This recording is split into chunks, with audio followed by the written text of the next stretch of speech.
Ya, baik ya. Sebelumnya saya Roni Naning akan memandu acara ini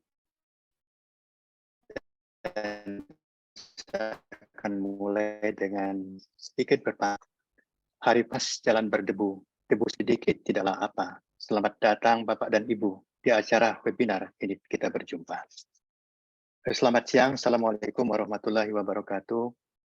Ayah, Bunda, sejawat sekalian di seluruh Indonesia, pada seminar awam Ikatan Dokter Anak Indonesia. Seminar awam ini diselenggarakan dalam rangka memperingati Hari TB Sedunia yang kemarin jatuh pada tanggal 24 Maret 2023. Dan seminar awam yang kita bahas mengenai adalah kenali, cegah, dan obati TBC pada anak. Kita bisa. Dengan narasumber, dua orang pakar kita, Dr. Bibi Sofia akan menyampaikan tentang TBC pada anak, kapan harus curiga, dan pengobatannya. Kemudian Dr. Muhammad Fahrudin yang dengan topik mencegah sakit TBC pada anak, bagaimana caranya. Sebelum saya memulai acara ini, izinkan saya membacakan sedikit ketentuan tentang seminar awam ini. Aturan seminar awam adalah seminar ini akan berlangsung selama 120 menit, kemudian peserta dipersilakan untuk mengajukan pertanyaan langsung yang dapat dikirim selama pemaparan materi yang berlangsung melalui kolom chat. Untuk ayah, bunda, dan sejawat sekalian, diharapkan tidak absen pada kolom chat. Jika peserta seminar awam ini mengalami kendala dalam streaming suara ataupun video, silakan untuk mematikan fitur kameranya. Materi akan kita bagikan saat sesi diskusi dan silakan nanti diunduh pada perangkat yang ada. Baik, saya kira terima kasih kepada Ketua PPIDAI, Dr. Piprin Basarah Yanwarsos SPAK, dan mohon sambutannya dan kami persilakan Dr. Pipin. Terima kasih, Dr. Roni. Assalamualaikum warahmatullahi wabarakatuh. Yang saya hormati Bapak Moderator, Dr. Roni Naning, SPAK. Kemudian kedua narasumber kita, ya, Dr. Vivi dan Dr. Muhammad Fahrudin, serta Bapak Ibu sekalian dan juga rekan sejawat yang berkenan hadir dalam rangka seminar awam memperingati Hari TB Sedunia. Ya. Kenali, cegah, dan obati TBC pada anak, kita bisa. Jadi sebetulnya TBC ini adalah penyakit yang sudah sangat lama, ya. Ditemukannya itu tahun 1882. Dan karena bakterinya itu oleh Robert Koch ditemukan pada 24 Maret, maka tanggal 24 Maret itu pula diperingati sebagai Hari TBC Sedunia. Namun demikian, meskipun penyakit ini sudah lama sekali, ya, ada vaksinnya juga, ya, vaksin BCG, ada obatnya juga, OAT, obat anti tuberkulosis, tapi penyakit ini masih merupakan masalah kesehatan yang signifikan di seluruh dunia, termasuk di Indonesia. Dan Indonesia merupakan 3 besar negara dengan jumlah pasien TBC terbanyak, ya, bareng-bareng dengan India dan Cina, ya. Nah, masalahnya TBC pada anak ini sering dianggap tidak penting, ya, bahkan dalam program TBC nasional pun kadang-kadang TBC dewasa yang lebih diutamakan, ya. Tapi sebetulnya tidak seperti itu, ya. Nanti narasumber kita akan menjelaskan bahwa TBC pada anak ini juga sangat-sangat berbahaya. Anak yang tadinya sehat, ceria, berpotensi menjadi pemimpin bangsa, begitu kena TBC dan komplikasi ke TBC otak, ya, selaput otak, dia bisa jadi anak yang cacat, nggak bisa ngapa-ngapain, ya. Bahkan jalan aja susah, ya. Naudzubillah min dzalik. Nah, ini yang perlu kita bersama-sama mencegah. IDAI sebagai organisasi profesi yang berkaitan dengan kesehatan anak ikut berkontribusi, ya, dalam upaya memperbaiki masalah TBC ini bersama dengan stakeholder lain seperti Kementerian Kesehatan dan lain-lain. Oleh karena itu berbagai kegiatan dilaksanakan termasuk diantara seminar awam yang dikerjakan di hari ini. Saya selaku Ketua PPIDAI mengucapkan selamat mengikuti seminar, dan juga terima kasih kepada rekan-rekan dari UKK Respirologi IDAI ya. Mudah-mudahan acara kita ini bermanfaat dan yang lebih penting lagi bisa menurunkan angka kejadian TBC ya. Kalau COVID aja kita bisa ya, insya Allah TBC ini juga mudah-mudahan kita juga bisa mengendalikannya dan menurunkan kejadiannya. Terima kasih. Assalamualaikum warahmatullahi wabarakatuh.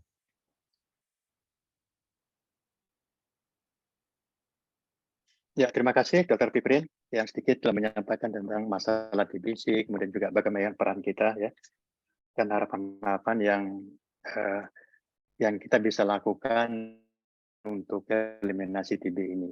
Sekali lagi terima kasih Dr. Piprin. Tadi sebelum acara mungkin kita foto dulu ya Dr. Piprin. Ya, silakan Dok. Silakan panitia untuk foto, nanti kalau ada kesempatan di akhir kita foto lagi. Siap dokter. Ini mumpung masih ada Pak Ketua. On cam, pertama mungkin dari. Ya, silakan buka kameranya biar kelihatan.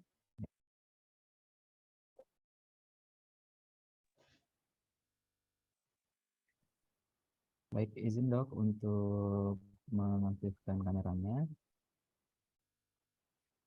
Oke, pertama narasumber moderator bersama dengan Dr. Piprin. 3, 2, 1. Oke. Lagi 3, 2, 1. Oke. Baik, selanjutnya untuk narasumber beserta peserta dan moderator. 3, 2, 1. Oke, selanjutnya layar kedua. 3, 2, 1. Baik.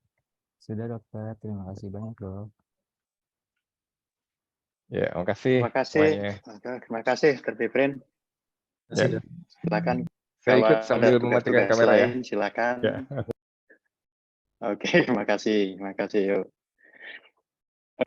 Baik, para bunda, ayah, ibu, ya, dan Pak sekalian, kita akan mulai acara ini dan saya akan memperkenalkan narasumber pada acara ini. Mungkin bisa ditayangkan?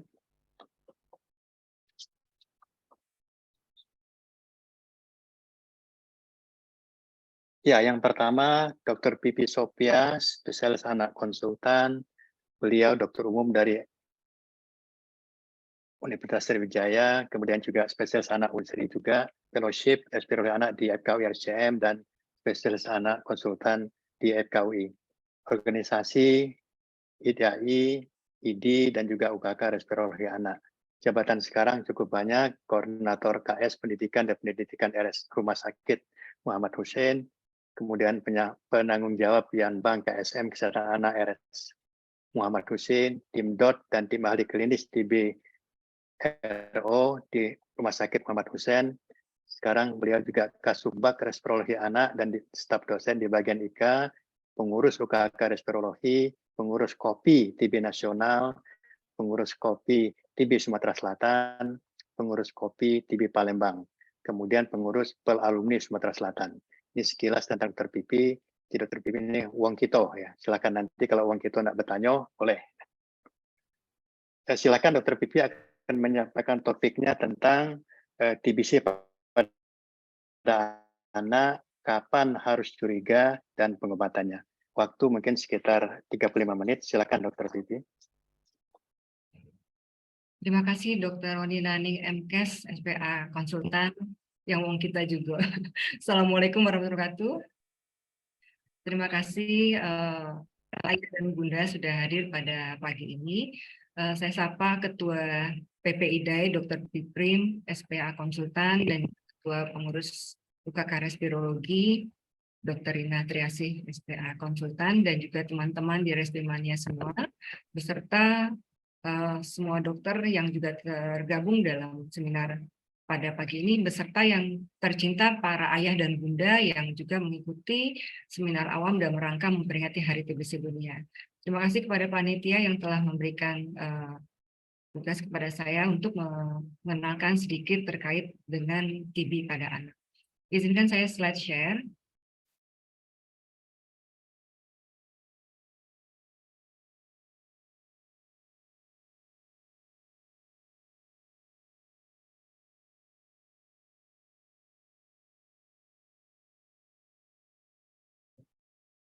Apakah slide saya terlihat?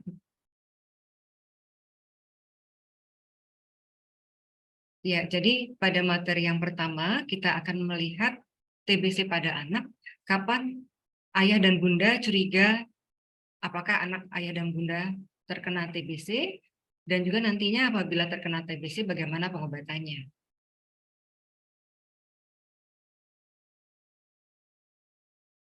Jadi kalau TBC itu kepanjangannya ada tuberkulosis yang kadang-kadang sering disebut TBC, dan juga ayah bunda boleh menyebutkan TB. Nah, kalau kita lihat kejadian TB di dunia, kita lihat Indonesia merupakan negara kedua tertinggi di dunia setelah India. Sehingga menjadi perhatian bagi kita semua bahwa TB ini merupakan suatu masalah global yang ada juga di Indonesia. Untuk kasus TB anak sendiri, kita lihat dari jumlah kasus yang diperkirakan ada di Indonesia hampir 500 ribu pada tahun 2021, dan pada tahun 2022 itu lebih dari 500 ribu hingga hampir 700 lebih ya. Sedangkan pada usia anak diperkirakan jumlah kasus TB anaknya itu 10%-nya, sehingga kalau kita lihat di sini dengan data tahun 2021 kita dapatkan sekitar 40-an ribu pasien anak dengan TB. Dan kalau kita lihat target ini meningkat sejalan dengan meningkatnya kasus yang ada di tahun 2021 yang ditemukan, sehingga pada tahun 2022 kita estimasi kasus TB pada anak itu sekitar 100.000 yang berada di seluruh Indonesia. Dan untuk TB ini sendiri, selain kita menemukan kasusnya, penting sekali kita memberikan pencegahan pada anak-anak dengan risiko tinggi. Pada program TB nasional, kita lihat di sini pencapaiannya sangat rendah, sehingga kita khawatirkan apabila tidak tercapai terapi pencegahan TBC pada usia anak, ini akan mencapai tingginya kasus-kasus TB pada usia dewasa. Kita lihat hasil dari penemuan dan pengobatan TB anak yang dalam hal ini laporannya hingga 15 tahun pada tahun 2019 dan 2022, terlihat bahwa pada masa pandemi data penemuan dari TB ini menurun.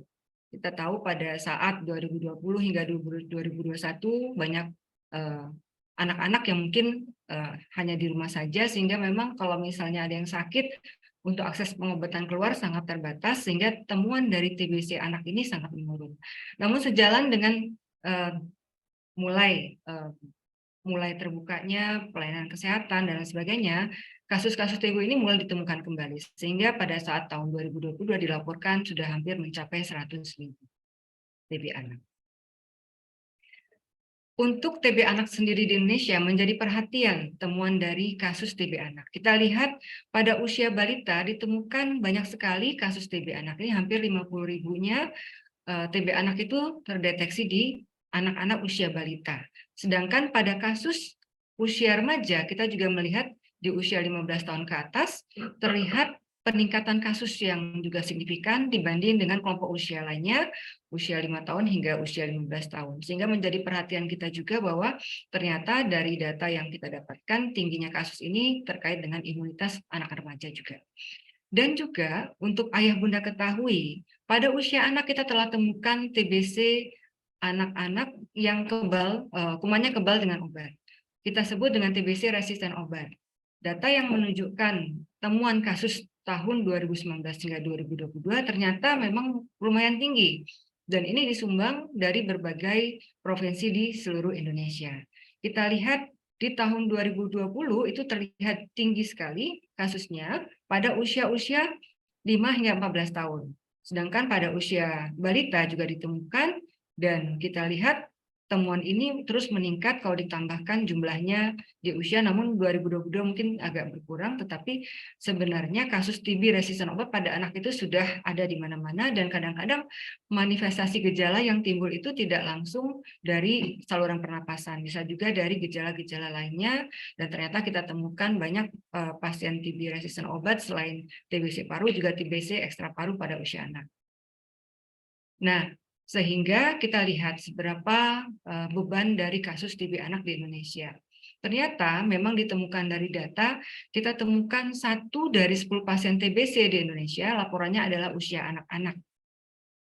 Sebagian besar dilaporkan usia di bawah 5 tahun atau anak balita, dan ternyata dari penelitian didapatkan terjadinya TBC itu dalam 2 tahun pertama setelah anak tersebut kontak dengan sumber penularan atau pasien TBC yang menular. Dan kita lihat pada anak memang masih banyak kasus TBC pada anak itu adalah TBC paru. Namun, apabila dibandingkan dengan usia dewasa, ternyata TBC ekstra paru pada anak lebih tinggi kasusnya dibanding pada dewasa. Sehingga kadang-kadang TBC ekstra paru ini munculnya tidak dalam kondisi kelainan gejala yang ke arah saluran respiratori, tetapi bisa jadi gejala-gejala sistemik berupa demam dan lain sebagainya. Nah, menjadi pertanyaan ayah bunda, bagaimana cara penularannya apabila TBC memang disebut penyakit menular?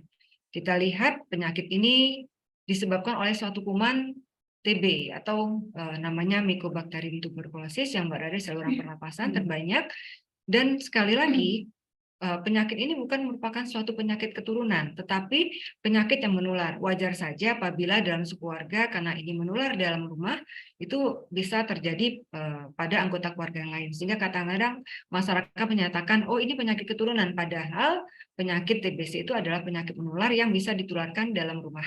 Dan terutama memang kontak erat di dalam rumah. Dan sebagian yang menjadi penular adalah orang-orang TBC dewasa, sehingga menjadi perhatian. Kita harapkan ayah bunda apabila dalam lingkungan kita menemukan seorang dengan TB dewasa, seyogyanya semua anak-anaknya dievaluasi apakah juga sudah terkena TB agar cepat kita berikan pengobatan lebih lanjut. Apabila kita lihat di sini, ya, bagaimana cara penularannya melalui percik renik dahak atau droplets kita sebut, sehingga pada saat ada seorang pasien TBC yang mengandung kuman dalam dahaknya itu, apakah dia batuk, apakah dia bersin, bahkan bicara saja itu bisa menularkan. Dan kadang-kadang kita juga tidak sadar bahwa apabila pasien TBC itu tertawa atau bernyanyi, ini akan mengeluarkan kuman-kuman TBC di dalam udara bebas, dan apabila tidak ada sinar matahari, kuman tersebut bisa bertahan lama di ruangan yang tertutup dan tidak terkena matahari ataupun udara yang sirkulasinya baik. Bayangkan dalam keluarga ini akan mudah sekali terhirup oleh semua anggota keluarga, tidak hanya anak-anak saja tetapi juga orang dewasa dan orang tua. Dan nantinya kita akan melihat apabila kuman tersebut terhirup ke seseorang, kita akan melihat kuman tersebut apakah daya tahan seseorang yang menghirup kuman tersebut daya tahannya baik ataukah daya tahannya tidak baik. Kita lihat di sini bahwa ada 3 kemungkinan yang akan terjadi apabila seseorang menghirup kuman TBC. Apabila seorang anak daya tahannya baik, anaknya gizinya cukup, mungkin mendapatkan imunisasi BCG sudah, dan kemudian juga mendapatkan lingkungan yang sehat, mudah-mudahan dia akan tetap sehat. Karena dengan daya tahan yang baik, seluruh kuman TBC tersebut akan dimusnahkan oleh sistem pertahanan tubuh anak tersebut. Nah, kemudian bagaimana apabila imunnya mungkin hanya bisa memagari? Nah, jadi kalau misalnya kuman tersebut masuk ke seseorang, kemudian kuman tersebut tidak bisa dibunuh atau dimusnahkan seluruhnya, tetapi imunitas kita hanya bisa memagari kuman tersebut oleh sistem pertahanan. Sehingga kuman tersebut tidak menimbulkan gejala, namun tetap berada di dalam tubuh. Inilah yang kita sebut dengan infeksi laten tuberkulosis, yang kadang-kadang disebut ILTB dalam bahasa kesehatannya, atau infeksi laten tuberkulosis. Mungkin ayah bunda harus mengenal istilah ini, karena infeksi laten ini akan bisa ditunjukkan dengan pemeriksaan penunjang berupa hasil uji tuberkulin atau tes mantuk yang positif, atau nantinya pemeriksaan penunjang lain selain tes mantuk adalah IGRA yang positif. Nah, ini yang perlu kita ketahui, ada istilah infeksi laten tuberkulosis yang tidak hanya pada anak-anak saja, juga pada orang dewasa. Kemudian bagaimana apabila daya tahan seseorang tidak baik pada saat dia menghirup kuman TBC? Nah, di sini kita lihat ayah bunda apabila memang kondisi tubuhnya tidak baik, apakah karena gizi buruk, ataukah mungkin karena memang daya tahannya sedang turun pada pasien-pasien dengan penyakit kronis, penyakit yang menurunkan imunitas, atau sedang mengkonsumsi pengobatan jangka panjang yang menekan sistem pertahanan tubuh, maka kuman tersebut tidak bisa dibunuh oleh sistem pertahanan tubuh manusia, sehingga kuman tersebut akan bertahan di dalam tubuh dan akan mengakibatkan gejala dan sakit TBC. Kemudian ayah dan bunda, kita harus mengetahui siapa saja yang beresiko terkena TBC. Tadi dari data yang telah kita temukan di berbagai penelitian, ternyata dari sisi usia, balita, dan remaja sangat berisiko tinggi terkena sakit TBC. Banyak hal yang mempengaruhinya, antara lain kalau balita memang sistem imunitasnya sedang belum baik dan mudah terkena sakit, dan kalau remaja akibat memang sistem imun dalam kondisi yang memang tidak baik terkait dengan hormon pertumbuhannya juga sedang berkembang, dan juga anak-anak remaja ini lebih banyak berada di luar, sehingga risiko terpapar TBC juga sangat tinggi dibanding usia di bawah remaja. Kemudian orang-orang yang sistem kekebalan tubuhnya rendah. Jadi kita lihat di sini kekebalan tubuh yang menurun akibat beberapa penyakit akan menimbulkan risiko sakit TBC lebih cepat. Apa saja apabila seorang pasien HIV atau AIDS, kemudian pasien dengan gizi yang buruk, pasien dengan mempunyai penyakit diabetes mellitus atau kencing manis, pasien yang mempunyai penyakit keganasan, antara lain kanker ataupun tumor ganas lainnya, dan mungkin saja pasien dengan mengkonsumsi obat steroid jangka panjang seperti pasien-pasien yang mungkin sindroma nefrotik, pasien dengan lupus erythematosus atau SLE, dan pasien-pasien yang memang sistem imunnya tidak baik. Ini merupakan kelompok yang sangat beresiko terkena TBC. Kadang-kadang dokter memang membutuhkan pemeriksaan lebih lanjut walaupun pada orang tersebut tidak ditemukan adanya kontak ataupun mungkin rasanya tidak punya gejala. Karena apa? Orang-orang dalam kondisi kekebalan tubuhnya sangat rendah ini apabila terpapar kuman TBC cepat sekali menjadi sakit TBC. Sehingga menjadi perhatian untuk kelompok ini untuk dievaluasi apakah sejak awal sudah ada infeksi TBC ataupun sakit TBC.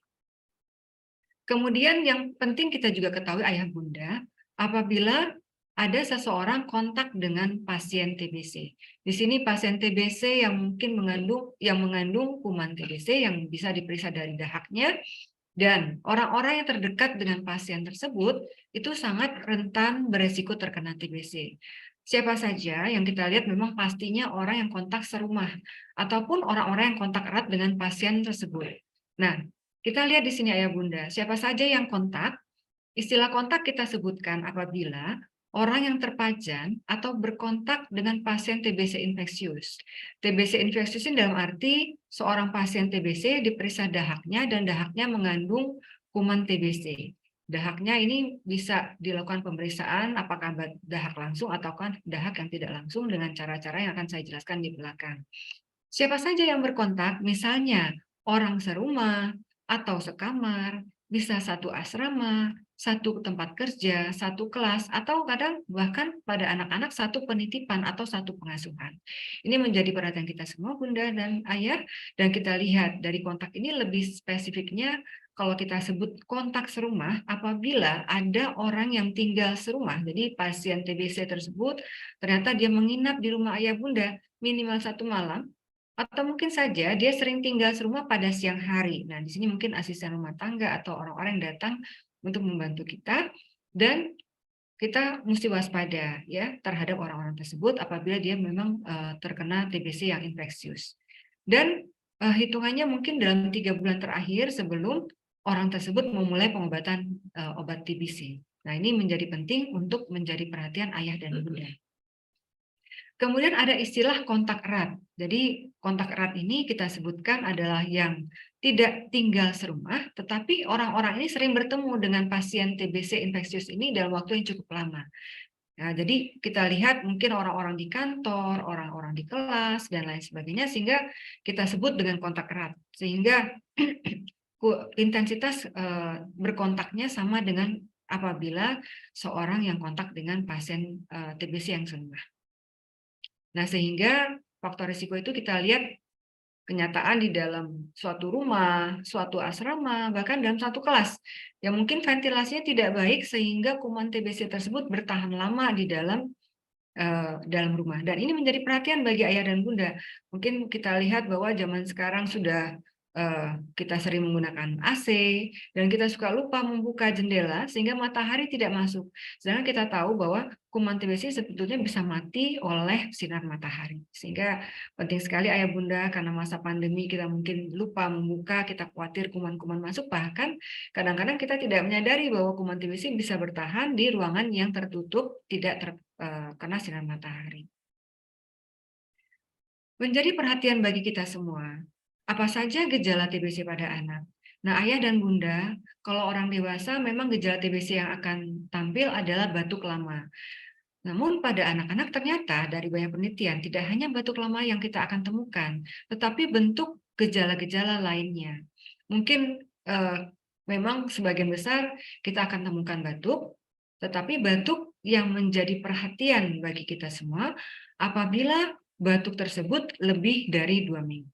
Dan batuknya walaupun telah diberikan pengobatan oleh dokter ataupun dokter spesialis anak, dan batuk tersebut tidak membaik dengan pengobatan yang optimal.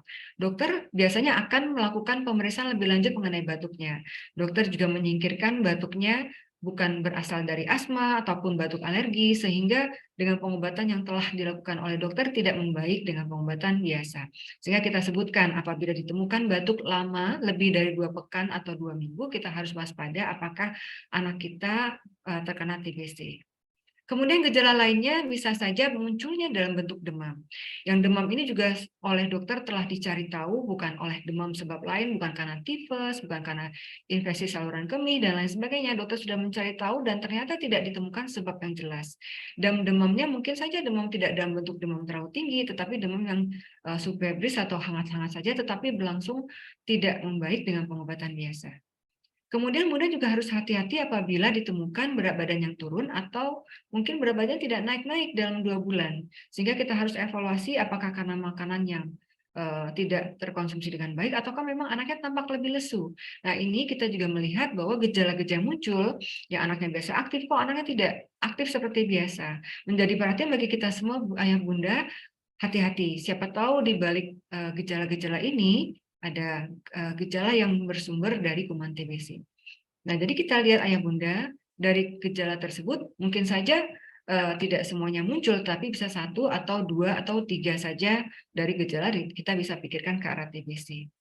Nah, ternyata ayah dan bunda, kuman TB itu tidak hanya terpapar di paru-paru saja, tetapi kita lihat bahwa paru-paru merupakan suatu organ yang tempat bermuara pertama kali kuman masuk ke dalam paru-paru, namun ternyata memang bisa dikirim melalui pembuluh darah atau melalui kelenjar getah bening ke organ lainnya, atau bisa juga kuman tersebut menempel langsung ke organ seperti kulit dan juga ada lesi sehingga terjadilah TBC di berbagai organ lainnya.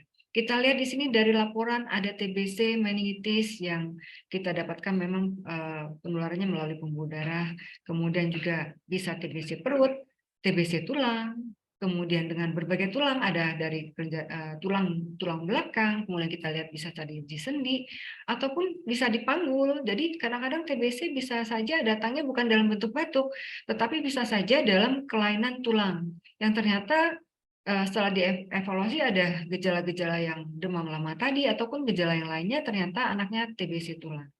Kita lihat memang kalau kita lihat ada pembesaran kelenjar getah bening lebih dari 2 cm ke atas dan teraba kenyal, kita harus hati-hati. Siapa tahu ini TB kelenjar yang bila pecah bisa jadi menjadi TBC kutis. Ya, ini adalah salah satu bentuk dari TBC kutis, dan ternyata memang TBC tidak hanya di tampilan gambar organ tersebut, tapi bisa juga di hati dan lain sebagainya. Nah, apabila kita temukan, seyogyanya memang kita lakukan pemeriksaan lebih lanjut. Dokter akan melakukan mengarahkan kepada bunda untuk melakukan pemeriksaan dahak, yang memang pada anak jarang dilakukan, namun penting sekali anak-anak dilakukan pemeriksaan dahak ayah dan bunda. Karena apa?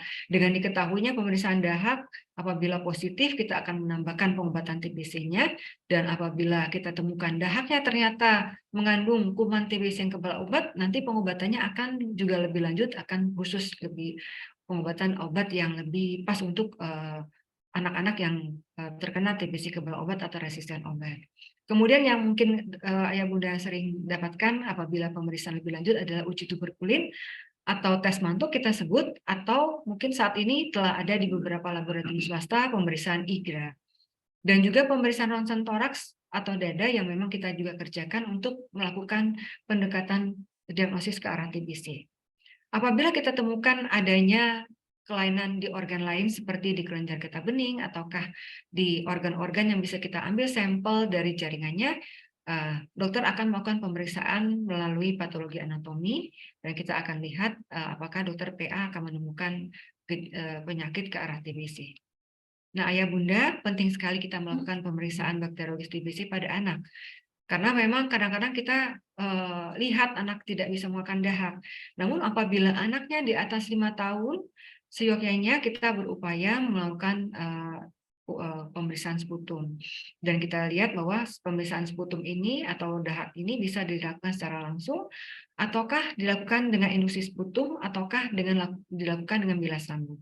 Para dokter akan mengarahkan kepada ayah bunda pilihan mana pemeriksaan dahak yang terpilih untuk ayah bunda disesuaikan dengan kondisi klinis anak ayah bunda yang dicurigai ke arah TBC. Dan hati-hati pada pasien TBC yang dengan HIV, ataupun dari tampilan ronsennya ada gambaran kelainan paru yang luas, sehingga pada orang-orang tersebut kita harus melakukan pemeriksaan sputum. Nah, kemudian kita lihat ayah bunda. Kadang-kadang nanti kita bisa lihat dan juga edukasi bahwa anak-anak di atas 5 tahun itu bisa diedukasi untuk mengeluarkan dahak. Dan dahak ini sebetulnya penting sekali untuk kita periksakan ke laboratorium yang sudah ada di berbagai fasilitas kesehatan, baik puskesmas maupun rumah sakit, untuk dilakukan pemeriksaan namanya tes cepat molekuler. Berikut ayah bunda mungkin telah pernah mendengar uji tuberkulin atau tes Mantoux. Yang sebelah kanan ini adalah tes mantuk yang pelaksananya dengan disuntikkan di dalam kulit, dan kemudian pembacaannya akan dibaca 48 hingga 72 jam kemudian. Apabila reaksinya positif akan ditemukan indurasinya 10 mm ke atas, ataukah pada anak yang mungkin daya tahan imunitasnya rendah seperti anak HIV, kita temukan indurasinya 5 mm saja sudah menunjukkan hasil yang positif bagi anak-anak tersebut. Kemudian untuk pemeriksaan IGRA yang juga sama hasilnya dengan tes mantuk, ini pemeriksaannya di laboratorium swasta. Anak ayah bunda akan diambil sampel darahnya sebanyak 3 hingga 4 ml dan akan dilakukan proses di laboratorium tersebut. Nanti hasilnya dalam bentuk formulir yang menyatakan apakah IGRA-nya positif, indeterminate atau ragu-ragu ataukah negatif. Nanti hasil ini akan dikumpulkan oleh dokter, dan dokter akan melihat bahwa dari gejala awal yang dokter temukan, dilakukan pemeriksaan dahak, dan dokter akan memasukkan dalam scoring system, ataupun mungkin dokter akan memberikan menegakkan diagnosis dengan cara-cara tertentu. Di sini dokter akan melihat hasil dari dahaknya, kemudian hasil dari ronsennya, ataupun hasil dari uji tuberkulin. Terpenting adalah mencari tahu apakah ada yang sakit TBC yang menular di lingkungan anak ayah bunda yang bergejala. Nah, kita lihat nantinya diagnosis TBC itu pada anak bisa melalui hasil dahak yang positif atau pemeriksaan lainnya yang positif, bisa dari kalau TBC selaput otak, kita dapatkan dari cairan selaput otaknya yang hasilnya positif dari hasil pemeriksaan tes cepat molekuler, ataupun dari pemeriksaan kultur atau pemeriksaan dengan mikroskop dengan BTA. Kita sebutkan TBC terkonfirmasi bakteriologis dan obat-obatnya akan disesuaikan dengan hasil ini.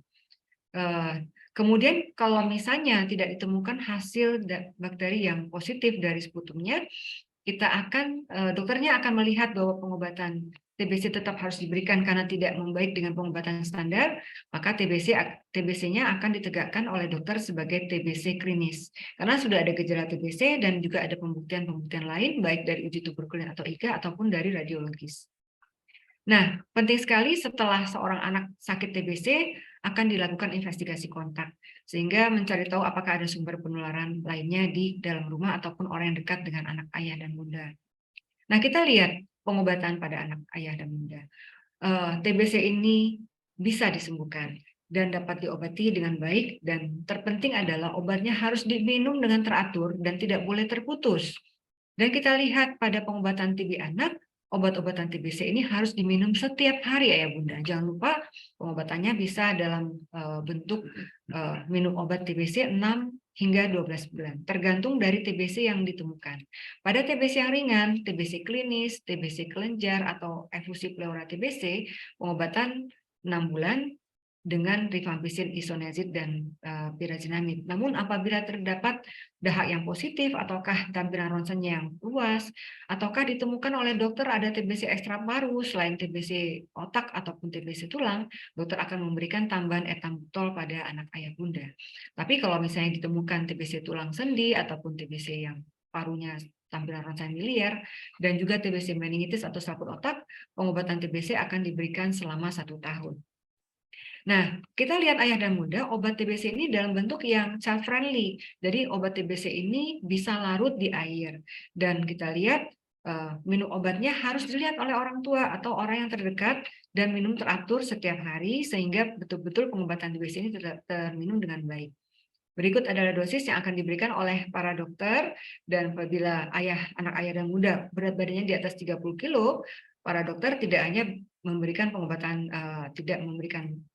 TBC dalam bentuk paket anak, tapi kita bisa memberikan pengobatan dalam bentuk paket dewasa, karena mungkin anak remaja 15 tahun mungkin berat badannya 40 kilo ayah dan bunda, sehingga nantinya tabletnya akan dibentukkan dalam bentuk tablet yang bisa ditelan. Nah, aturan makan obatnya penting meminum obatnya dalam keadaan perut kosong, dan setelah itu biarkan obatnya terserap dengan baik. 1 jam kemudian anak boleh minum atau makan. Dan apabila sekali-sekali mungkin anak tidak tahan dan kemudian makan, kita tunggukan dulu 1 hingga 2 jam kemudian baru anak menelan obat, dan selanjutnya minumlah dengan cara yang telah dianjurkan oleh dokter dalam keadaan perut kosong. Nah, kita lihat bahwa obat TBC ini uniknya tidak boleh digerus atau dihancurkan, sehingga obatnya sebaiknya apabila obat dalam bentuk obat KDT anak itu dilarutkan atau boleh ditelan langsung, dan apabila anak-anak remaja dianjurkan untuk menelan langsung obat-obatannya. Nah, selain kita mendampingin anak minum obat, kita juga harus tahu ada beberapa efek samping obat TBC yang sebetulnya sangat kecil kemungkinannya muncul pada anak. Namun tetap kita waspadai, yang paling sering adalah urin yang berwarna seperti obat. Sehingga kita nyatakan ini adalah hal yang normal. Tetapi apabila kita temukan warnanya seperti teh pekat, atau mungkin ada gejala-gejala yang muncul seperti kulit kuning atau mata kuning, atau mungkin adanya mual muntah, ataukah muncul ruam di kulit, kita harus hati-hati dan anak harus kita bawa untuk cepat kontrol ke dokter. Nah, nantinya ayah bunda kita berharap pengobatan TBC ini bisa lengkap, anak bisa sembuh, sehingga kita putuskan mata rantai, dan terpenting adalah mengupayakan selain memberikan pengobatan yang teratur dan tepat, jangan lupa ayah dan bunda makan obat didampingi dengan peningkatan gizi, sehingga makanan sehat bergizi seimbang, kemudian anaknya tetap berolahraga yang cukup, dan upayakan sirkulasi rumah tetap terbuka, matahari bisa masuk, lingkungan sehat. Jangan lupa upayakan selalu etika batuk, tidak membuang dahak sembarangan, dan upayakan selalu kita terapkan pada anak-anak kita dan juga lingkungan. Dan sekali lagi, dari masa pandemi kita belajar bagaimana kita melakukan pencegahan ya terjadinya infeksi saluran pernapasan, salah satunya COVID, yang ternyata memang penularannya tidak berbeda dengan TB. Walaupun COVID mungkin gejalanya secara akut dalam 2 minggu akan terjadi, namun TB sendiri itu akan bertahan mungkin lama di badan, kemudian baru memunculkan gejala di kemudian hari. Sehingga kalau kita tahu COVID ini berbahaya, TB juga berbahaya pada anak kita, karena ternyata memang pengobatannya akan lebih lama daripada COVID, sehingga semuanya harus kita cegah dengan etika batuk. Ayah bunda, mari sama-sama kita capai zero TB di Indonesia. Semoga di tahun 2030 kita bisa tidak ditemukan lagi pasien-pasien TB, baik anak maupun dewasa di Indonesia, dan semoga anak-anak di Indonesia mendapatkan pengobatan dan pencegahan TB dengan benar. Terima kasih atas perhatian ayah bunda dan para dokter sekalian. Saya tutup. Wassalamualaikum warahmatullahi wabarakatuh. Baik, terima kasih Dr. Vivi yang telah menyampaikan topiknya. Saya kira juga cukup menarik dan lengkap ya. Jadi kapan harus curiga, kemudian juga bagaimana pengobatannya. Para peserta ayah bunda silakan bila ada pertanyaan ditulis di chat dari siapa dan ditujukan kepada siapa. Kita lanjutkan dengan pemateri yang kedua atau topik yang kedua. Itu yang akan disampaikan oleh Dr. Udin dengan topiknya adalah mencegah sakit TBC pada anak, bagaimana caranya. Dr. Muhammad Fahrul Udin, Magister Kesehatan, spesialis anak konsultan, yang panggilannya kita sering panggil Dr. Udin, ya, Dr. Udin. Beliau pendidikannya dari dokter, kemudian juga dokter spesialis anak dari Universitas Brawijaya Malang, kemudian juga spesialis anak konsultannya beliau dari Universitas Gadjah Mada tahun 2022. Riwayat jabatan sekarang, beliau manajemen rumah sakit La Palette Malang 2000-2008, Kepala Instalasi Teknologi Informasi dan Komunikasi Rumah Sakit Saiful Anwar Malang 2016-2020. Pelatihan-pelatihan yang pernah diikuti adalah in-house training tentang tata laksana keperawatan HIV di Rumah Sakit Saiful Anwar Malang, kemudian juga International Child TB di University South Africa di Afrika Selatan. Organisasi beliau adalah anggota UKK Respiratory Dai, Wakil Ketua Kopi TB Kabupaten Malang. Silakan Dr. Udin, waktu yang tersedia mungkin sekitar 30-40 menit. Dan sekali lagi kami ingatkan kepada ayah, bunda, dan sejawat sekalian yang sudah ada pertanyaan untuk dapat menuliskan di kolom chat, tulis nama dan tujukan kepada siapa. Terima kasih, silakan Dr. Udin. Ya. Terima kasih Dr. Roni, Dr. Naning, spesialis anak konsultan Magister Kesehatan. Beliau ini adalah guru saya. Terima kasih Dok, telah membimbing kami dan mendampingi kami terus. Sang kami hormati juga Dr. Piprin selaku Ketua IDAI dan juga Dr. Rina Triasih selaku Ketua UKK Respirologi, serta senior saya Dr. Vivi Sofia selaku materi yang pertama tadi.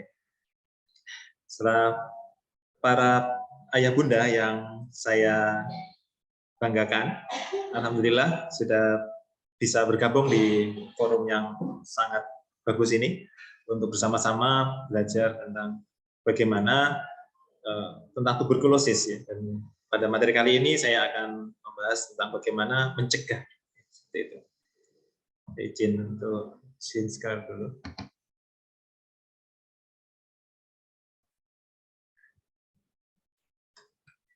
Mohon izin apa sudah terlihat ya? Sudah ya? Sudah jelas ya. Gitu. Terima kasih Dr. Roni. Nah, jadi topik saya ini sangat penting ya untuk bagaimana kita itu bisa terhindar dari TBC dan Indonesia bebas TBC nanti ke depannya seperti itu. Jadi topiknya adalah tentang mencegah sakit TBC pada anak. Sekarang bagaimana caranya? Ini akan kita bahas detail ya, ayah bunda di kesempatan pada pagi hari. Sebelumnya tadi mungkin sudah sempat dibahas oleh Dr. Vivi, namun sedikit saya tekankan bahwa TBC ini sangat penting, ya, sangat berbahaya juga ya. Di dunia ini sepertiga penduduk dunia itu tertular TBC paru ya. Dan di Indonesia sendiri kita sekarang menduduki peringkat kedua di dunia. Rekor yang kurang bagus ya, sangat tidak bagus untuk penyakit ya. Jadi kita harus berusaha bahu-membahu, kami tenaga kesehatan dan juga para ayah bunda, kita saling bahu-membahu untuk bagaimana negara kita bebas TBC sehingga anak-anak kita semua aman dari penyakit TBC. Ya ini datanya ya, jadi global sekitar 500.000 anak itu di dunia menderita TBC ya, setiap tahun. Nah anak-anak 11% itu persentasenya cukup besar 11%, dan paling banyak adalah pada usia di bawah 5 tahun. Nah sekarang sudah segitu bahayanya ya, segitu banyaknya anak-anak yang terkena di negara kita ya. Nah sekarang yang penting adalah bagaimana anak kita tidak terkena TBC tadi ya, dan juga akhirnya ke depan harapan kita Indonesia adalah di negara kita ini, negara tercinta kita ini adalah bebas TBC. Nah ini ada beberapa cara-cara strategi bagaimana mencegah TBC pada anak kita ya. Jadi ada pertama imunisasi BCG, yang kedua adalah perilaku hidup bersih dan sehat, yang ketiga adalah kita cari sumber penularannya supaya tuntas ya. Karena kalau nggak dicari nanti tidak tuntas dan akan berulang gitu ya. Kemudian setelah ketemu sumber penularannya maka harus diobati orang yang sakit tadi dengan tuntas. sehingga tidak menularkan pada anak-anak kita. Dan yang terakhir adalah kita juga perlu seandainya kita berkontak, anak kita berkontak dengan orang yang sakit TBC, ya, siapapun itu, baik itu misalkan ibunya ataupun pamannya atau neneknya atau kakeknya dan sebagainya, ataupun gurunya di sekolah. Nah, itu perlu kita beri terapi pencegahan tuberkulosis anak kita, ya, seperti itu. Baik, kita akan bahas tentang ini imunisasi BCG, ya, Ayah Bunda. Jadi imunisasi BCG ini merupakan vaksin yang mengandung bakteri TBC yang dilemahkan. Jadi tujuannya adalah ini membentuk kekebalan yang mendorong tubuh kita itu melawan kuman TBC, ya, jika kumannya sudah masuk dalam tubuh kita. Nah, kapan vaksin ini diberikan? Vaksin ini diberikan pada usia 0-2 bulan. Nah, dari penelitian itu menyebutkan bahwa anak-anak kita semua itu perlu vaksin BCG, ya. Karena vaksin BCG ini efektif untuk mencegah terjadinya TBC berat seperti TBC miliar dan TBC selaput otak yang sering didapatkan pada usia muda. Ya, jadi intinya adalah pemberian vaksin ini merangsang kekebalan tubuh anak-anak kita sehingga menjadi kuat. Jadi dalam tubuh anak-anak kita ini sebenarnya ada secara alamiah akan dibentuk kekebalan tubuh, ya, kayak polisi gitu, ya, gampangan di bahasa masyarakatnya, polisi. Nah, itu kalau dengan vaksin BCG maka dia akan terangsang terbentuk kekebalan dari anak kita tadi terhadap kuman-kuman TBC seperti itu. Nah, berikutnya adalah bagaimana mencegah supaya tidak terkena TBC adalah perilaku hidup bersih dan sehat, ya. Yang pertama adalah makan makanan yang bergizi, ya. 4 sehat 5 sempurna itu sangat penting, ya. Jadi kalau seandainya nanti ada kuman masuk ke dalam tubuh anak kita, maka anak kita ini sudah dengan daya tubuh yang sangat kuat, ya. Di samping tadi dirangsang kekebalannya, tapi sel-sel tadi itu, sel-sel kekebalan tadi itu juga butuh gizi dan nutrisi untuk bisa dia makin kuat melawan kuman TBC kalau seandainya kumannya masuk ke dalam tubuh anak kita. Jadi seperti itu. Berikutnya adalah membuka jendela agar rumah mendapat cukup sinar matahari dan udara segar. Ini kenapa penting? Jadi tadi sudah dijelaskan Dr. Vivi di depan bahwa cara penularan TBC adalah lewat udara, airborne. Jadi di udara ini kalau misalkan ada orang meludah batuk atau ludah TBC-nya jatuh di tanah kemudian dia kering dan kumannya ikut angin akhirnya berterbangan. Nah, di situ dia akan bisa masuk ke dalam tubuh anak kita, terutama kalau tempatnya tertutup dan lembab. Ya, kenapa? Karena kuman TBC ini sebenarnya mati dengan sinar matahari. Jadi seperti itu. Maka harus kita upayakan bagaimana ventilasi di rumah kita semua itu adalah baik. Sirkulasinya udara bagus, sinar matahari bisa masuk dengan bagus. Ya, jadi sudah sangat baik untuk bisa mendapat sinar matahari dan udara baik sehingga anak kita kuman-kuman tadi bisa mati dengan sinar matahari dan lebih aman, ya, karena udaranya bisa keluar masuk. Baik. Yang berikutnya adalah menjemur alas tidur agar tidak lembab.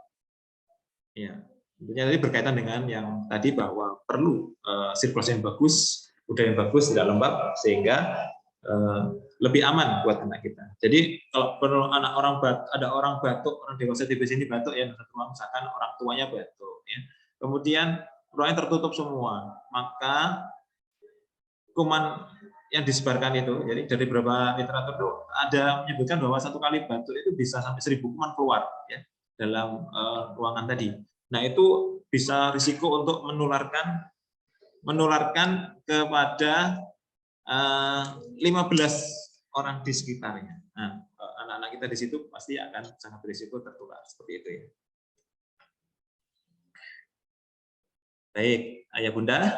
Nah, sekarang apa langkah berikutnya untuk mencegah supaya anak-anak kita tidak tertular TBC, ya? Berikutnya adalah kita harus mencari sumber penularan. Ya. Jadi gini, tidak ada sakit TBC tiba-tiba. Pasti ada sumber penularannya. Nah, jadi kayak telur dengan ayam. Pasti ada, kalau ada telur pasti ada ayamnya. Nggak mungkin tiba-tiba muncul telur. Nah, seperti itu ya. Jadi kalau ada orang sakit TBC, itu pasti ada sumber penularannya. Itu harus kita cari. Ya. Nah, kalau ada orang dewasa yang di sekitar kita itu ada orang yang sakit TBC ya, dalam keluarga kita misalkan, maka harus kita cari sumber-sumber penularannya. Seperti itu supaya tuntas ya. Artinya gini, anak kita misalkan dalam satu rumah itu ada yang sakit, ibunya sakit. Ibu sakit ini bisa menularkan ke anak kita. Tapi kalau ibunya diobati tapi sumber penularannya tidak kita cari, maka bisa juga nanti akan tetap kena anak kita. Misalkan ibunya sudah diobati tapi ternyata ibunya itu tertular dari pamannya yang sering ke situ setiap hari selama 3 bulan, setiap hari terus datang. Nah, itu harus dicari juga. Maksudnya seperti itu ya. Sehingga tuntas, tidak hanya diobati ibunya, akhirnya ibunya diobati, ibunya baik, tapi sumber penularannya dari ibunya tadi itu tidak kita cari. Karena itu supaya tuntas ya, maka sebaiknya kita harus mencari sumber penularannya seperti itu. Ya, jadi ini penting ya Bunda ya, Ayah Bunda. Kenapa penting ya? Jadi kenapa? Karena anak-anak itu lebih berisiko untuk terinfeksi. Dan setelah terinfeksi, anak-anak itu juga berisiko tinggi untuk menjadi sakit TB. Jadi tadi sudah dijelaskan Dr. Vivi ya, kalau kuman di luar masuk dalam tubuh kita, namanya anak kita terinfeksi sebelum ada gejala ya. Jadi kuman masuk, anak kita belum ada gejala itu namanya terinfeksi. Kalau dibuktikan dengan tes mantuk positif gitu ya, maka kita namanya terinfeksi. Tapi dia belum sakit. Tapi ini adalah akan berisiko juga jadi sakit TB gitu. Jadi langkah kita adalah mencegah tadi, temukan sumber penularannya. Yang kedua, jika sakit TB, anak berisiko lebih tinggi untuk menderita TB berat dengan risiko bisa sampai ke kematian. Jadi tidak diremehkan ya Ayah Bunda, karena ternyata TBC pada anak itu sangat-sangat berisiko menjadi berat dan bisa menimbulkan kematian. Nah, yang ketiga, jika tidak diobati dengan benar, anak-anak dengan infeksi laten TB ini dapat berkembang menjadi kasus-kasus TBC pada nanti dewasanya. Jadi makin banyak nanti di sekitar kita akan muncul TBC, anak sakit, orang dengan sakit TBC, orang yang sakit TBC. Kenapa? Karena tidak dicegah dan dicari sumber penularannya pada saat sekarang seperti itu ya. Jadi mencari sumber penularan ini tujuannya adalah mendeteksi kasus TBC secara dini, kemudian untuk mencegah penyakit TBC yang lebih berat. Yang ketiga adalah bisa mengurangi penularan TBC pada orang lain. Yang keempat adalah menemukan orang yang terinfeksi TBC laten yang membutuhkan pengobatan pencegahan. Nanti akan saya bahas di belakang ya tentang obat pencegahan. Nah ini, jadi langkah berikutnya Bunda ya, bagaimana supaya anak kita tidak terkena sakit TBC itu adalah bila sudah ketemu sumber penularannya, maka kita upayakan untuk orang tadi diobati secara tuntas seperti itu ya. Jadi misalkan ini ada ibunya sakit TB, ternyata sumber penularannya ibunya anaknya dalam satu rumah itu adalah pamannya. Gitu. Pamannya ini juga diupayakan diobati secara tuntas supaya tidak menularkan lagi ke anak kita seperti itu. Ya. Jadi dan ada namanya etika batuk. Jadi kalau batuk itu harus ditutupi. Ya, paling bagus pakai sapu tangan. Ya. Bagaimana dok kalau nggak bawa sapu tangan? Maka bisa pakai siku, ya. Seperti ini. Saat batuk tutup sikunya, gitu. Ya, tutupkan siku sehingga tidak sampai banyak menyebar. Dan yang berikutnya adalah seandainya dia sudah sadar bahwa dia positif, tahu dia positif, maka kesadaran diri sangat penting. Sebaiknya yang sakit itu pakai masker, ya. Masker minimal selama 2 bulan di fase pertama. Jadi 2 bulan pertama kali berobat itu sebaiknya pakai masker. Karena itulah sangat tinggi risiko penularannya di 2 bulan pertama itu. Seperti itu. Nah, berikutnya Ayah Bunda, yang paling penting di sini juga adalah kita sebaiknya memberi pencegahan tuberkulosis dengan obat pencegahan. Namanya kalau di bahasa program kita adalah TPT ya, terapi pencegahan tuberkulosis. Nah, itu adalah memberikan obat untuk mencegah anak kita supaya tidak terkena TBC bila ada sumber penularannya. Ya, contohnya seorang ibu sakit, tinggal satu rumah, nggak bisa pisah, ya sudah di situ berusaha mengatur pola perilaku hidup sehat tadi, tapi anaknya juga minum obat pencegahan, ya seperti itu. Nah, mengapa sih terapi pencegahan ini sangat perlu diberikan pada anak, ya Bunda? Nah, ini. Jadi dari sumber penelitian, jawabannya ini ya, dari sumber penelitian bahwa ini kelihatan ya dalam umur ya, kalau kurang dari 1 tahun, anak kita itu tidak dicegah, ya, maka dia sangat berisiko tertular TBC ya, sekitar sampai 15%. Jadi ini, jadi angka penyebarannya bisa sangat berisiko tertular seperti itu. Nah, ini adalah kasus-kasus, banyak sekali kasus-kasus anak-anak yang tidak dicegah akhirnya jadi sakit, bahkan ada yang sangat berat, terkena TBC sangat berat ya. Ini adalah contoh-contoh kasus. Terima kasih kepada Dr. Rina yang berkenan memberikan kasus-kasus ini. Jadi ini ada anak umur 4 bulan di Padang, dari Dr. Vini ya sumbernya menemukan kasus ini. Jadi anak ini umur 4 bulan, dia mengalami keluhan demam 10 hari. Kemudian ada muncul kejang. Kenapa kok muncul kayak gitu? Nah, ini ada, ternyata dia terkena TBC otak yang dicari-cari sumbernya ternyata bapaknya berobat TBC, tapi anaknya tidak minum obat pencegahan. Nah ini, kenapa sangat penting sekali anak itu diberi obat pencegahan. Seandainya memang ada benar-benar sumber kontak yang sangat berisiko menularkan pada dia, ya seperti itu.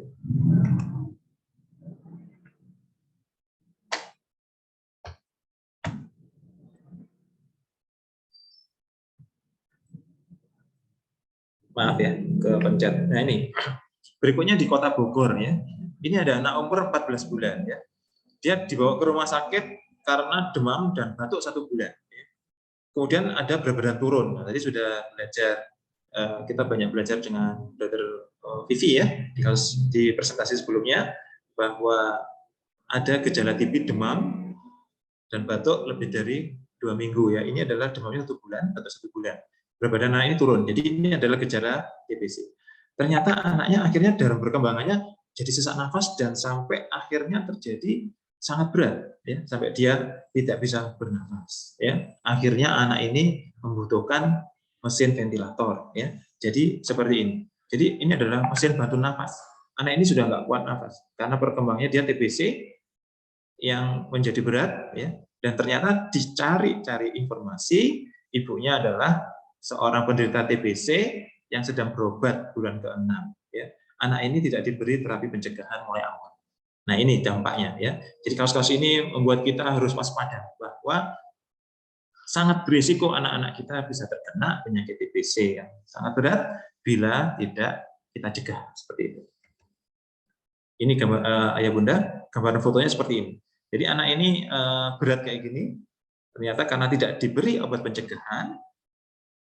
Ini ya ayah bunda, fotonya sangat-sangat parah kayak gini. Jadi paru-paru itu harusnya normalnya hitam karena terisi udara ya kanan kiri. Nah ini sudah banyak luka-luka ya, kavitas-kavitas.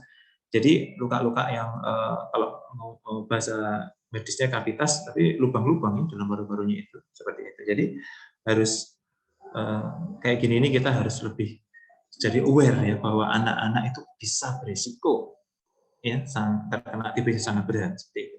Nah ini di Jogja ada anak umur 7 bulan, dia datang ke rumah sakit dengan batuk selama 2 bulan, sudah berobat beberapa kali ke dokter umum dan dokter anak, tapi belum sembuh-sembuh ya. Kemudian anak ini gagal tumbuh, artinya anaknya pendek dan berat badannya kurang ya. Nah, ternyata dicari-cari sumbernya, bapaknya adalah penderita TBC dengan BTA positif, saat ini sedang terapi dan kemudian pasien meninggal pada perawatan hari kedua. Nah, jadi hal-hal ini yang harusnya mungkin tidak akan terjadi kalau kita aware ya, memberikan obat pencegahan pada anak-anak kita bila berkontak dengan penderita TBC di sekitarnya. Ini berikutnya lagi ya Bunda ya. Jadi di Jogja juga anak perempuan umur 12 tahun, ya, ini dia ada, ini anak sudah remaja ya, jadi sudah ada 12 tahun. Ternyata teman satu sekolahnya itu menderita TBC ya, dan temannya itu BTA positif. Karena temannya itu TBC dengan BTA positif, artinya sekutum di sekutumnya itu positif, berarti dia itu menular. Jadi anak-anak pun bisa menularkan kalau memang dahaknya itu diperiksa positif, itu berarti menularkan. Ya. Jadi tidak hanya orang dewasa menularkan, tapi anak-anak juga bisa menularkan bila dahaknya positif. Pada kasus ini contohnya, ini teman satu sekolahnya, dia sakit TBC teman satu sekolahnya. Nah, kemudian teman satu sekolah tadi diketahui bahwa dia TBC yang terkonfirmasi bakteriologis, artinya diperiksa dahak dia positif. Nah, itu adalah menular. Nah, anak ini karena tidak minum obat pencegahan, maka anak ini jadinya dia sakit TBC juga seperti ini. Ini kasus berikutnya ya, anak umur 15 tahun di Jogja juga, ini jadi ibunya TBC paru yang terkonfirmasi bakteriologis, ya, artinya dari dahak ibunya tadi BTA positif. Nah, anak ini tertular dari ibunya karena tidak diberi obat pencegahan. Seperti itu.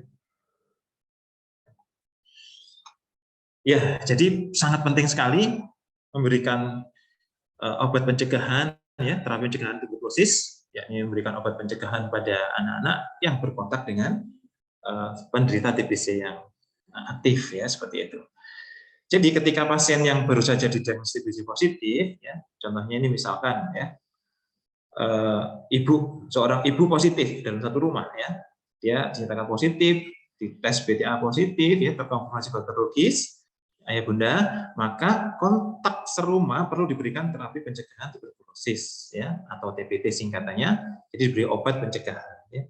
Ini adalah kelompok-kelompok yang berisiko tinggi tertular TBC. Ya. Siapa itu? Nah, yang pertama adalah anak atau orang dengan HIV positif. Ini kita ketahui semua bahwa HIV itu menyerang kekebalan tubuh kita, maka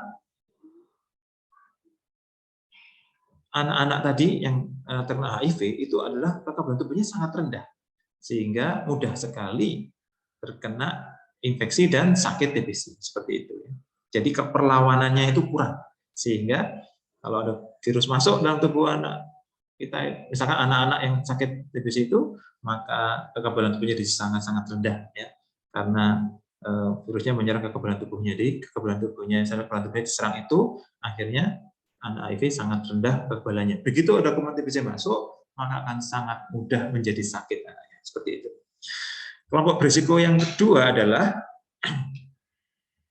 bila ada seorang yang sakit, ya, jadi kontak serumah dengan pasien TBC paru yang terkonfirmasi bakteriologis, artinya pasien tadi seandainya ibunya, ya, misalkan saya beri contoh supaya mudah, ibunya saja sakit TBC, ya, itu BTA positif, terkonfirmasi bakteriologis, ya, maka anak-anak yang dalam satu rumah itu, bila ada anak usia di bawah 5 tahun, anak usia 15 sampai 14 tahun, 5 sampai 14 tahun, dan remaja atau dewasa usia di atas 15 tahun, itu akan berisiko terkena penyakit TBC, ya, terkena sakit TBC. Ya. Nah, sekarang siapa saja yang sebaiknya mendapat TPT ini, terapi pencegahan TBC ini, ya bunda? Jadi obat-obat yang diberikan yang sebaiknya mendapat obat-obat pencegahan TBC itu adalah tadi sudah saya sebutkan kelompok berisiko tinggi, ya, diantaranya adalah anak atau orang-orang yang menderita HIV, yang kedua adalah kelompok anak balita, kemudian anak 15 umur 14 tahun dan kelompok remaja, dan syaratnya dia tidak sakit TBC dan juga tidak ada kontraindikasi terhadap obat-obatan TPT, obat-obat pencegahan tadi. Ya. Nah, ini adalah dia sebaiknya mendapat terapi TPT, ya, pencegahan, seperti itu. Nah, ini saya kenalkan, ya, ayah bunda, ada 3 macam obat pencegahan saat ini. Yang pertama adalah satu obat, tapi diminum tiap hari selama 6 bulan. Ya, ini namanya INH obatnya, ya. Nah, ada tiga macam, ya. Ini yang nomor 1 ya, kelompok pertama. Kelompok kedua adalah Bunda bisa memilih juga dua obat, tapi minumnya 3 bulan saja, tapi harus 2 obat ya, itu rifampicin dan INH. Tapi seperti itu. Dan yang ketiga adalah minum 2 macam obat juga, dan ini paling enak sebenarnya, diminum hanya seminggu sekali selama 3 bulan. Jadi praktis hanya minum 12 kali obat pencegahan. Nah ini harapannya bisa mencegah dia tidak terkena sakit TBC seperti itu. Nah tentunya pemberian obat ini nanti harus berkonsultasi sama dokter ya, bisa dokter spesialis anak atau dokter umum yang sudah bisa menerapi pencegahan seperti ini di fasilitas kesehatan terdekat ya Bunda. Nah selanjutnya adalah yang tak kalah pentingnya pemantauan dan evaluasi. Jadi sebaiknya Ayah Bunda pencegahan ini adalah diminum rutin. 1 diminum rutin. Kedua, itu harus kontrol rutin. Kenapa? Yang tahu kondisi anak kita tentang kena TBC apa enggak, itu adalah dokter. Jadi, dokter nanti akan mengevaluasi ya. Setiap 1 bulan sekali ya, bila anak-anak kita itu diberi obat pencegahan ini, ya misalkan nih, ibunya sakit TBC ya. Kemudian dia punya anak 3 dalam 1 rumah. Maka 3 orang anak ini harus minum obat pencegahan.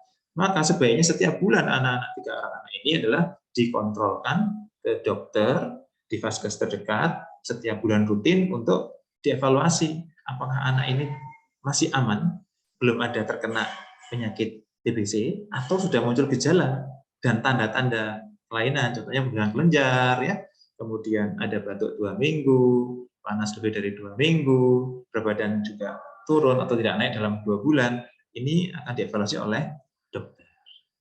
Ya, nah penting lagi Ayah Bunda harus mengerti bahwa meskipun ini hanya obat pencegahan, anak tidak sakit apa-apa, tapi harus tetap patuh minum obat pencegahannya. Kenapa? Supaya tidak sampai terkena. Gitu. Bila ada kuman masuk, langsung dilawan dengan dibantu obat ini membunuh kumannya. Seperti itu. Ya. Kemudian yang perlu kita perhatikan lagi adalah efek samping obat. Nah ini penting sekali. Banyak pengalaman saya, pasien-pasien itu berhenti datang kontrol karena anaknya minum obat kok jadi muntah-muntah anak saya. Nah, jangan kalah dengan kondisi tadi. Harus kuat ya Bunda ya. Kalau ada keluhan efek samping, maka segera bawa ke dokter, nanti akan dikasih penawarnya dan dicarikan solusinya. Seperti itu ya. Sehingga tetaplah penting untuk minum obat pencegahan ini sesuai dengan aturan. Kalau 1 macam tadi adalah 6 bulan, kemudian kalau 2 macam adalah 3 bulan, seperti itu. Nah, bagaimana dok kalau anak saya lupa nggak minum obat pencegahan? Ya, misalkan nggak minum 2 hari, 3 hari, ya, tetap lanjutkan dan tetap harus kontrol ke dokter. Nanti akan dievaluasi oleh dokter yang merawat anak Ayah Bunda. Ya, jadi ini sangat-sangat perlu mengerti dan paham serta semangat ya Bunda. Kenapa? Karena ini tantangannya lebih besar pencegahan ini. Kenapa? Anak saya nggak sakit kok, minum obat rutin sampai 6 bulan atau selama 3 bulan. Nah ini banyak yang merasa kayak gitu. Nah sekarang ini setelah saya paparkan ini, semoga sangat bisa lebih jelas ya, dan sangat jelas bahwa sangat penting sekali minum obat pencegahan ini ya. Sehingga harapan kami semua para tenaga kesehatan, Ayah Bunda, anak-anak kita tidak sampai terkena sakit TBC dan Indonesia kita berharap bisa bebas TBC. Terima kasih. Baik, terima kasih. Mungkin itu Ayah Bunda yang bisa saya berikan. Semoga bermanfaat. Mohon maaf apabila ada kekurangan. Saya kembalikan lagi ke Dr. Rani. Monggo Dr. Rani. Baik, terima kasih Dr. Udin yang telah menyampaikan topiknya ya. Jadi yang sangat informatif dan juga saya kira lengkap ya, tentang bagaimana mencegah, kemudian juga bagaimana caranya. Saya kira kalau saya lihat di chat itu sudah cukup banyak pertanyaan, baik dari Ayah Bunda maupun dari beberapa dari sejawat ya. Kami akan berusaha mungkin ini bisa kita jawab semua, kalaupun tidak mungkin nanti kita bisa tertulis. Dan nanti Dr. Udin dan Dr. Vivi saling melengkapi saja ya. Untuk hal yang perlu yang sudah dijawab mungkin kita akan lewatkan, dan beberapa Dr. Vivi juga sudah menjawab di chatnya. Pertanyaan saya kira baik-baik ya, cukup kritis, kemudian juga hal sehari-hari yang dijumpai terutama tentang TB ini. Saya mulai dengan Dr. Fitri Mia Ramawati. Jadi beliau dari Malang ya, mungkin juga tetangga Pak Udin ya, Pak Udin ya. Dia ada anak usia 3 tahun, kontak TBC tidak ada. Jika ada benjolan di leher mulai sejak lama membesar, jika pada saat batuk pilek apakah perlu dilakukan fine needle biopsi ya, atau apakah pasti TBC dokter? Silakan Dr. Pipi atau Dr. Udin nanti saling melengkapi. Iya, terima kasih pertanyaan yang sangat menarik dari Mbak Mia Malang.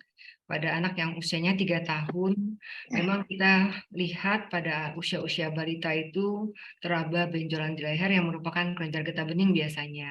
Namun memang kita lihat kelenjar getah bening ini akan bereaksi apabila ada organ di sekitarnya yang terpapar infeksi ataupun ada peradangan.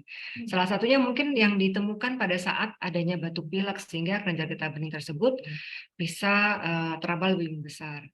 Untuk meyakini apakah ini TBC atau tidak, tentunya kita harus evaluasi apakah ada gejala TB secara umum yang ditemukan pada seorang anak, terutama pada kasus ini untuk 3 tahun. Anak balita memang kita harus hati-hati, sehingga ada benjolan di leher, kemudian kita evaluasi bagaimana bentuk benjolannya. Biasanya benjolan yang diakibatkan oleh TB itu berdampaknya adalah dari sisi usia, dari sisi besarnya benjolan, biasanya kita memakai patokan 2 cm ke atas dan benjolannya itu berkumpul dengan beberapa benjolan lainnya di area sternocleidomastoideus. Biasanya memang di area dari bawah telinga ke arah leher tengah. Nah, kemudian kita lihat benjolannya itu bentuknya kenyal, bentuknya permukaannya rata dan tidak nyeri dan bisa bergerak sendiri atau mobile. Nah, kalau dia ukurannya lebih dari 2 cm, kita mesti waspadai. Namun kalau misalnya bentuknya masih sekitar 1 cm ke bawah, saya rasa seperti KGB lain yang pada usia tersebut cenderung membesar apabila ada infeksi di sekitarnya. Mungkin semoga bisa menjawab. Jadi harus hati-hati apakah ini TB atau bukan, dilihat dari bentuk dan juga gejala umum lainnya. Terima kasih, Dr. Roni. Terima kasih Dr. Pipi, saya kira cukup jelas ya. Nanti kalau masih belum jelas bisa nanti ditanyakan lagi. Yang kedua kita lanjutkan, sebelum saya lihat juga ada yang angkat tangan. Dari Nurningsi Jamartin, izin bertanya dok, apa yang menjadi penyebab meningkatnya jumlah kasus TB? Jadi tadi Dr. Pipi menyampaikan bahwa kasus TB itu makin lama makin tinggi, dan beliau menanyakan apa kira-kira penyebab peningkatan kasus ini. Silakan Dr. Pipi.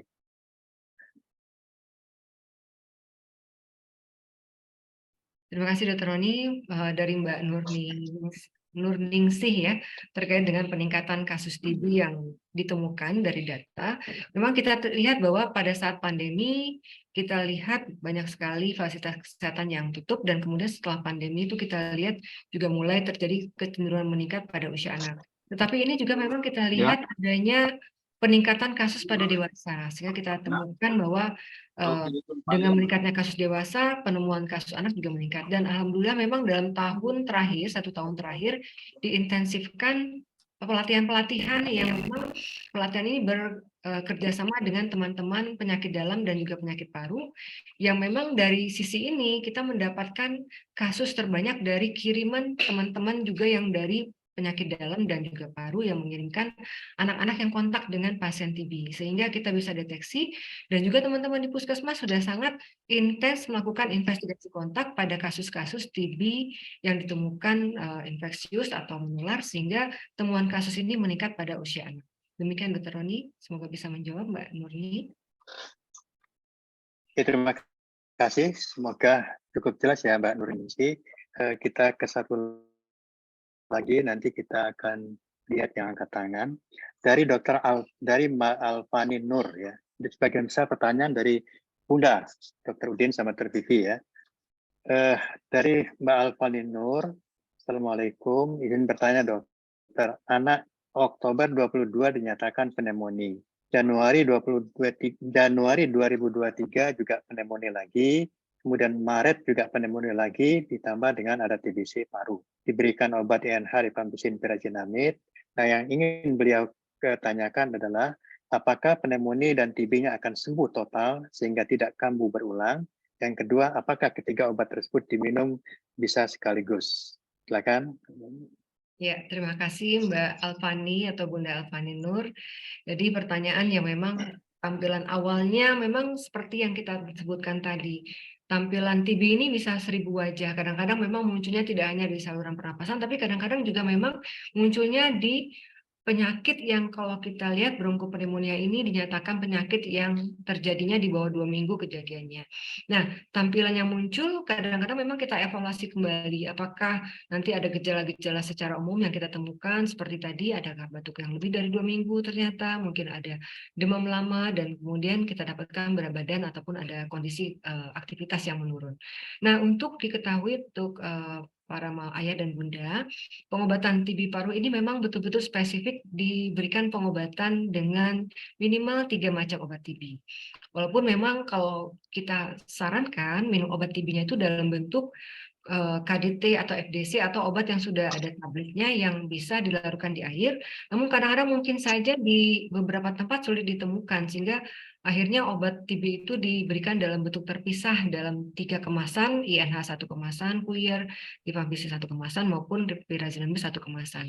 Obat TB ini bisa diberikan dalam waktu sekaligus 1 waktu pagi. Malah sangat dianjurkan Bunda Alfani karena dengan memberikan pengobatan sekaligus itu akan menjadi kepatuhan minum obatnya dan efektivitas obat akan lebih baik. Namun pada saat persepannya seharusnya dipisahkan satu-satu obat tersebut. Nah, apakah bisa nanti akan mencegah terjadinya pneumonia? Kita ngobatin TB, tentunya pneumonia ini kita harus ketahui penyebabnya berbagai macam kuman, apakah bakteri, apakah virus, sehingga layaknya kita juga tetap menjaga lingkungan dan juga berupaya menambahkan imunisasi untuk mencegah pneumonia. Yang kita ketahui, pemerintah sudah memberikan imunisasi untuk mencegah pneumonia dalam bentuk kombinasi dalam vaksin di puskesmas, yaitu DPT yang di dalamnya ada pertusis, kemudian juga HIB, dan juga untuk tambahan yang pemerintah dukung adalah pneumokokus. Nah, ini yang harus kita juga berikan pada anak-anak kita untuk mencegah pneumonia. Ditambah lagi nanti pada usia 6 bulan ke atas kita harapkan anak-anak kita mendapat imunisasi influenza. Sehingga dalam mengobati TB, pengobatan TB-nya tercapai dalam pengobatan teratur selama 6 bulan, namun untuk pneumonianya sendiri tetap kita upayakan menghindarkan dari kuman-kuman penyebab pneumonia. Jadi saya harap nanti anak-anak kita di ayah bunda semuanya mendapat imunisasi yang lebih lengkap agar tercegah dari pneumonia juga. Demikian, Dokter. Terima kasih. Dr. Udi, ada tambahan? Sudah dok, sudah sangat lengkap tadi. Cukup ya.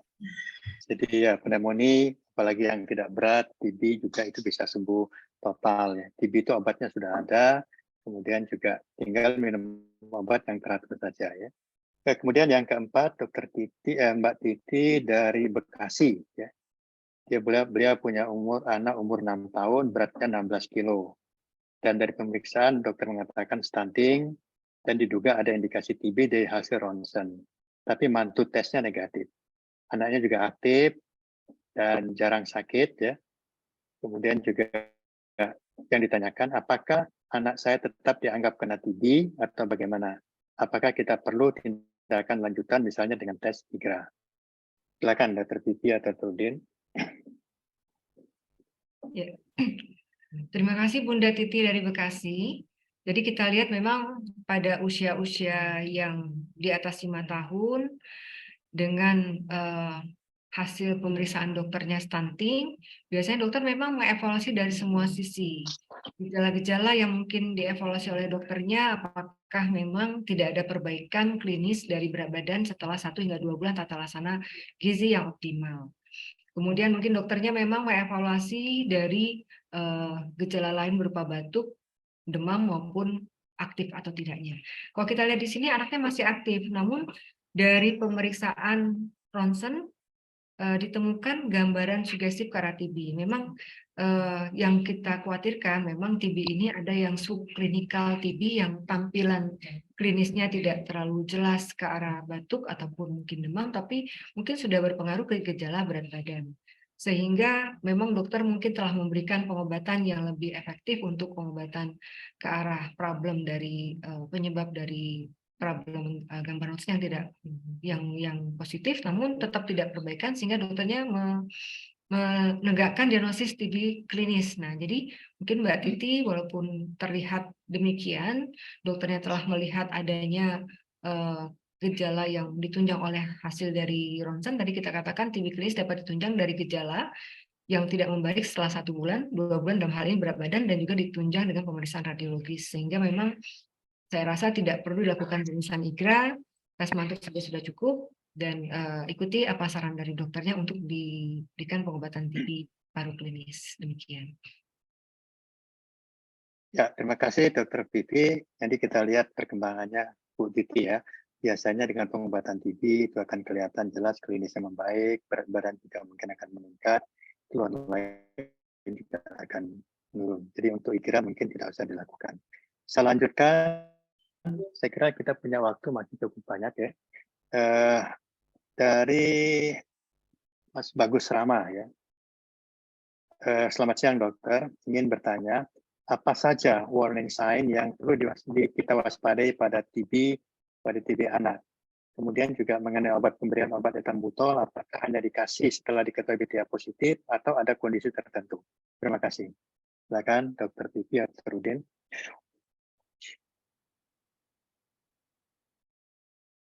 Mohon maaf. Warning sign.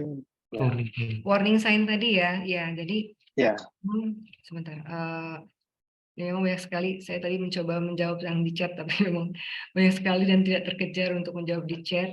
Tapi mungkin dari sini kita memang lihat warning sign yang kita perlu waspadai pada TB anak. Jadi yang paling sering kita mesti hati-hati apabila ada demam lama yang tidak membaik, kemudian anaknya tampak lesu. Jadi memang kalau pasien TB ini dari aktivitas yang biasanya aktif, anaknya tampak lesu, kemudian kita khawatir kadang-kadang bisa terjadi kejang-kejang. Nah, ini yang kita perlu waspadai. Sehingga memang kita harus sangat hati-hati apabila pertama tadi sudah ada tanda yang aktivitasnya berubah, ditambah lagi dengan kondisi berat yang lainnya. Kita lihat warning sign yang lain mungkin dari gambaran ronsen radiologis yang luas ataupun gejala klinis dari saluran pernapasan yang luas. Nah, ini kita harus hati-hati karena memang organ paru adalah organ terpenting untuk bernapas, dan kalau misalnya tidak kita kasih obat lebih cepat, bisa menyebabkan komplikasi ke area lain, bahkan ke area infeksi darah dan lain sebagainya. Kemudian penting sekali memberikan pengobatan etambutol. Pertama kali memang kita harapkan pada saat seorang anak dengan gejala TB yang bisa 1 saja dari 4 gejala secara umum tadi, ataupun kita temukan pemeriksaan ekstra paru yang pastinya kita harus melakukan pemeriksaan ke paru dan evaluasi sputumnya. Tadi disebutkan memang yang menjadi kesulitan untuk menegakkan TB pada anak itu adalah pemeriksaan sputum yang sudah dilakukan pada anak. Padahal memang seyogyanya kita harus melakukan pemeriksaan sputum. Sehingga apabila pemeriksaan sputumnya positif, apakah itu pemeriksaan dari tes cepat molekuler ataukah dari BTA positif dari mikroskopis, kita harus tambahkan pemberian etambutol.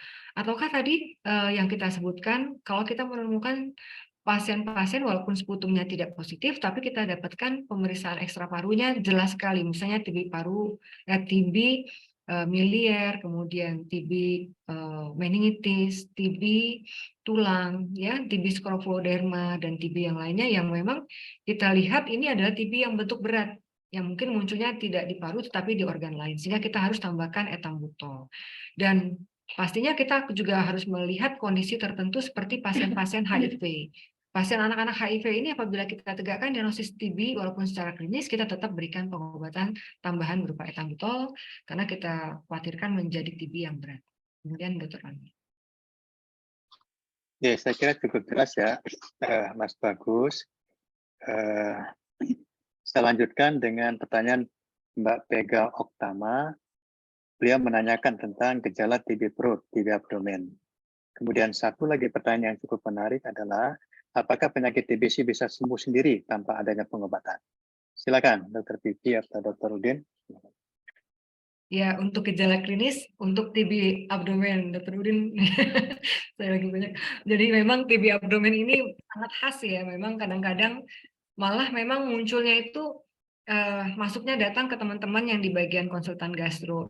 Bisa dalam bentuk berbagai macam. Yang kita temukan TB abdomen itu bisa peritonitis atau TB usus, yang memang tersering itu lebih ke arah peritonitis TB. Dari bentuk perutnya membuncit, kemudian ada penurunan berat badan, kemudian kadang-kadang memang ada juga TB usus lainnya bentuknya dalam kondisi sulit buang air besar. Nah, kadang-kadang ini karena ada pembesaran kelenjar getah bening di area intraabdomen, dan memang kita harus lakukan pemeriksaan secara klinis dan memang harusnya di USG. Bentuk penilaiannya akan dievaluasi apakah tampilannya ada perlekatan dan lain sebagainya. Dan memang setelah kita temukan kondisi ke arah sana, kita secara prosedural melakukan pemeriksaan penunjang lainnya seperti tes Mantoux, dan jangan lupa kita juga harus melakukan pemeriksaan parunya. Kami pernah mendapat kasus TB abdomen pada anak remaja, di mana dari tata laksana dari evaluasi gejala klinis TB abdomen dari USG dan juga penunjang lain dalam bentuk Mantoux yang positif, kemudian kita lakukan pemeriksaan radiologis, ternyata radiologisnya tampaknya tidak ada kelainan. Namun memang kami melihat sendiri langsung dari radiologis tampak curigaan ke arah TB sugestif, dan kita mintakan anaknya melakukan pemeriksaan sputum. Walaupun pada saat itu anak remaja tersebut tidak ada batuk, tapi kami lakukan induksi sputum sehingga kami dapatkan dahak, dan ternyata setelah kita pemeriksaan TCM hasilnya positif.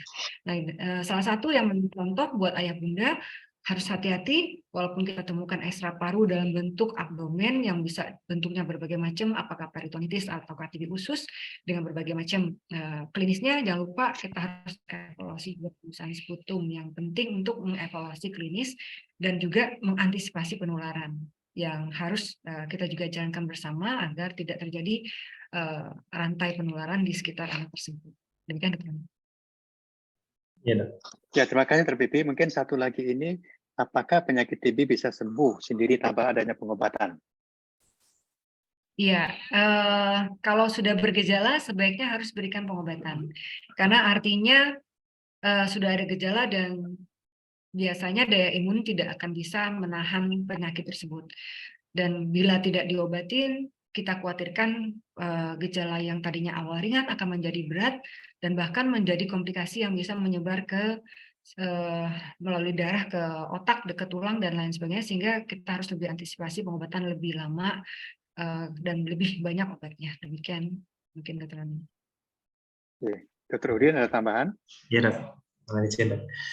Jadi sudah sangat lengkap sebenarnya Dr. Bibi, cuman saya menjelaskan di konsep awalnya supaya paham yang bertanya bahwa jadi kalau ada kuman masuk dalam tubuh kita itu pertama kali kan penularannya lewat udara masuk ke paru-paru. Di dalam paru-paru itu terjadi namanya fokus primer ya, primer gone ya. Itu terjadi 3 proses. Yang pertama adalah dia akan segera ditangkap oleh sel kekebalan tubuh kita namanya makrofag. Nah, itu ada 3 kejadian ya. Jadi yang pertama kalau makrofag tadi ini baru pertama kali masuk ya kumannya ya, belum muncul gejala ya. Itu akan ada 3 proses. Yang pertama kumannya bisa mampu menangkap kuman sel makrofag kekebalan tubuh kita ini mampu menangkap kuman tadi dan itu berhasil dibunuh kumannya. Sehingga anaknya nggak jadi sakit. Nah, tapi anaknya nggak mulai awal mah nggak ada gejala. Itu yang terjadi kayak gitu. Yang kedua ini adalah dormant. Jadi anaknya ini ditangkap oleh sel kekebalan tubuh tadi. Sel kekebalan tubuh kita ini kondisinya tidak bisa membunuh kuman tadi, tapi dia hanya memagari aja. Artinya tidak bisa menyebar kumannya. Nah, ini adalah kondisi dormant namanya TB laten yang dia sebenarnya tidak aktif, tapi pada kondisi anak-anak dengan imunokompromis maka dia akan bisa menyebar dari aktif, jadi ke paru, merusak paru, kemudian ke organ-organ lain juga menyebar. Dan yang ketiga adalah sel kekebalan tubuh tadi adalah kalah.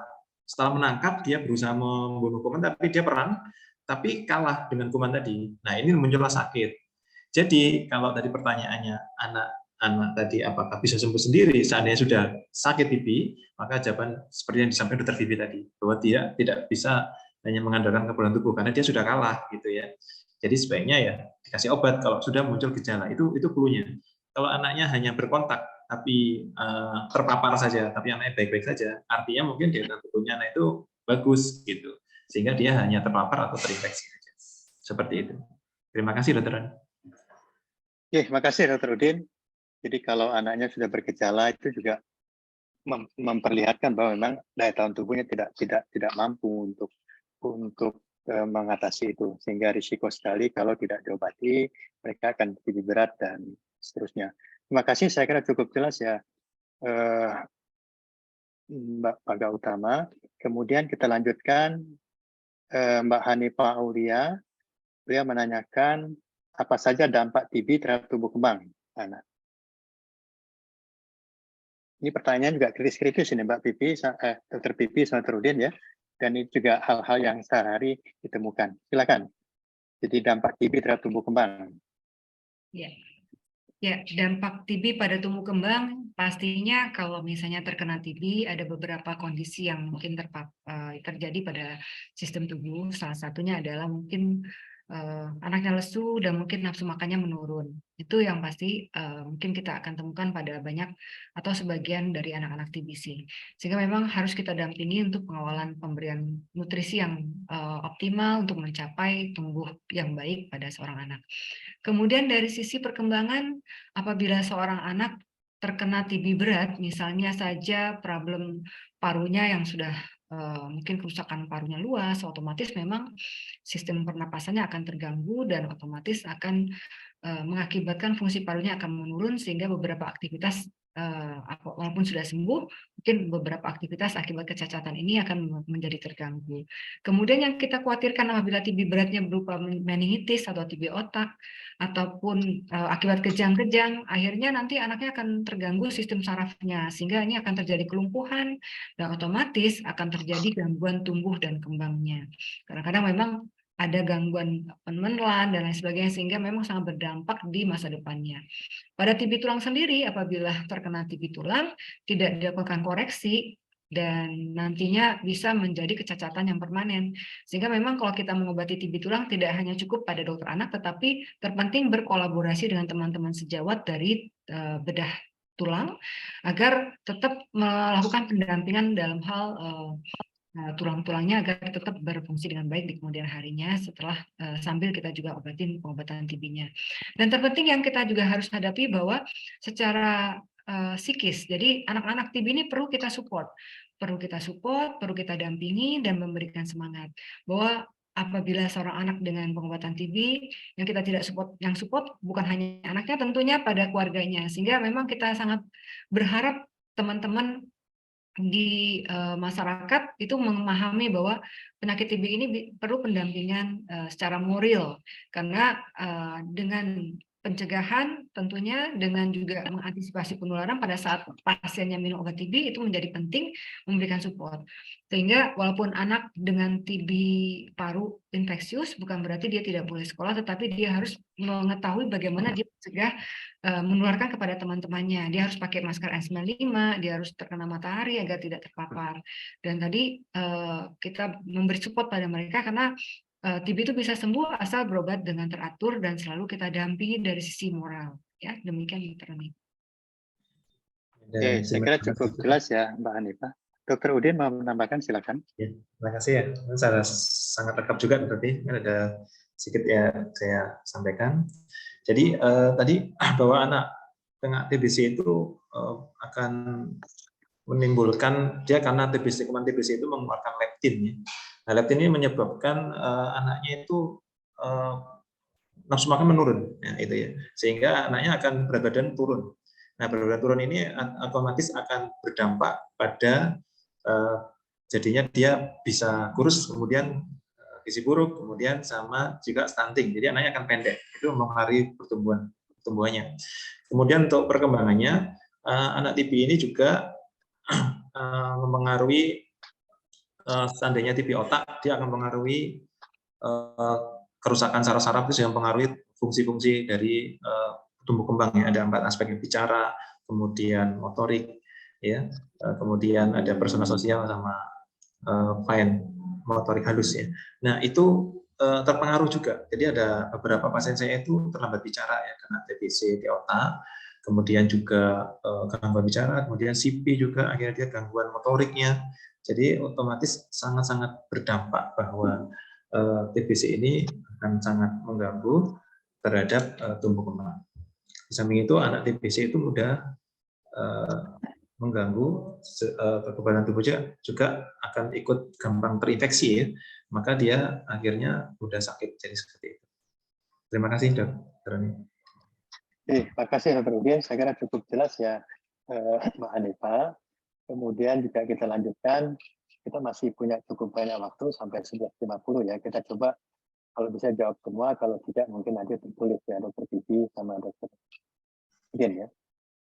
Mbak Diana dari Mbak Diana Devi, apakah TB usia 3 tahun berisiko penularan pada bayi lain ya? Apakah bayi berisiko menularkan pada bayi lain? Saya lihat tadi di chat terjawab Dr. Vivi, mungkin bisa dijelaskan di sini lagi. Silakan Dr. Vivi. Ya, terima kasih Dr. Roni. Jadi memang banyak sekali anak-anak bahkan bayi itu terkena TB, dan klinis yang ditemukan juga banyak variasinya. Ada yang mungkin TB parunya ringan atau mungkin TB-nya berat. Dan kita lihat di sini yang terpenting, walaupun bayi sekalipun, kita harus melakukan pemeriksaan sputum. Kita dari UKK Respirologi sangat menyarankan pemeriksaan sputum pada anak-anak. Ya mungkin kalau 11 bulan kita boleh lakukan pemeriksaan sputum, melakukan induksi sputum apabila memang tidak ada kontraindikasi. Karena memang kontraindikasi melakukan induksi sputum ini apabila yang kita khawatirkan misalnya trombositnya rendah, ataupun mungkin ada distres pernapasan yang tidak bisa kita lakukan. Tapi bila kita temukan ada anak 11 bulan, kita lakukan pemeriksaan sputum, ternyata hasil sputumnya positif, kita bisa nyatakan bahwa walaupun bayi, anak ini bisa menularkan ke lingkungan sekitar. Sehingga memang kita harus antisipasi, kadang-kadang memang tentunya anak 11 bulan ini tidak bisa menggunakan masker tentunya, sehingga memang penempatannya kita upayakan di ruang yang memang terbuka dan yang lebih besar harus kita gunakan, yang besar harus menggunakan masker sehingga tidak tertular dari anak tersebut. Dan terpenting memang kita juga pernah menemukan mungkin di tempat Dr. Udin dan juga Dr. Roni, bahkan anak 1 bulan pun kita bisa temukan anaknya dahaknya mengandung kuman, sehingga memang tetap harus hati-hati. Dan ini penting sekali kita nyatakan bahwa walaupun mungkin usianya bayi, kita tetap melakukan pemeriksaan sputum. Tetapi memang harus lebih hati-hati melakukan pemeriksaan sputum pada anak-anak bayi, dan kita juga harus lihat apakah kerusakan parunya luas. Tapi kalau misalnya sudah diupayakan pemeriksaan sputum, kerusakan parunya mungkin tidak terlalu luas, kita tegakkan secara tujuh paru klinis, kemungkinan dia menularkan sangat kecil. Demikian, dokter. Ya. Mungkin saya lanjutkan pertanyaan dari Bina Sabrina. Itu juga menanyakan apakah TB kelenjar memiliki potensi untuk menular ke orang lain. Silakan. TB kelenjar. Kalau TB kelenjar apabila dia tertutup ya tidak akan menularkan. Kalau misalnya sputum dari setelah kita lakukan pemeriksaan sputumnya negatif, mungkin demikian ya untuk kelenjar, karena dia potensial menularkan sangat kecil. Ya, jadi kalau TB kelenjar, kalau hanya TB kelenjar mungkin tidak, tapi kita tidak tahu apakah di paru ada apa tidak ya. Iya. Dr. Bagus Rama tadi sudah dijawab, ini Wong Palembang untuk TB ya. Jadi dijawab Wong Palembang juga, jadi ya, tentang warning sign, kemudian BTA tadi. Pak Udin gimana Pak Udin? Iya Dok, jadi mungkin sedikit menambahkan yang tadi TB kelenjar kan tidak menular. Jadi kalau TB kelenjar kemungkinan mulai sangat kecil ya. Namun yang perlu kita tadi sudah jelaskan Dr. Vivi ya, bahwa patofisiologi cara masuknya kuman ke tubuh kita itu pasti lewat paru dulu. Itu yang perlu justru kita pastikan gitu, maksudnya. Jadi dia masuk ke paru-paru dulu. Kita harus pastikan anaknya itu sakit di paru atau tidak. Kalau ada TB kelenjar muncul, nggak ada gejala batuk, nggak ada gejala lain-lainnya, nah belum tentu dia tidak sakit paru. Seperti tadi Dr. Vivi sudah jelaskan, ada namanya subclinical, jadi nggak ada gejala tapi paru-parunya sudah ada infeksi TBC. Nah, kalau paru-parunya dia ada infeksi, kemudian dia ada misalkan sampai berisiko paru yang luas kerusakannya, misalkan seperti itu ya. Nah itu juga berisiko, maka sebaiknya dipastikan pakai tes dahak tadi sudah jelaskan. Jadi tes dahak tadi kalau positif, jadi konsep yang dulu TB anak positif didengar di masyarakat bahwa TB anak nggak menular, itu sekarang sudah berubah. Jika ditemukan kuman positif dalam dahaknya, artinya terkonfirmasi bakteri, maka berarti itu sudah menular, meskipun itu bayi dan umur berapapun, seperti itu. Terima kasih, Dr. Roni. Terima kasih Pak Udin menjelaskan lagi. Saya lanjut mungkin sejauh ini ya, Bici Purwanti. Dia menanyakan ada 2 balita tinggal satu rumah dengan indeks kasus TB, tapi tidak menunjukkan gejala. Apakah bisa menjadi TB laten? Mungkin Pak Udin, silakan ya Pak Udin.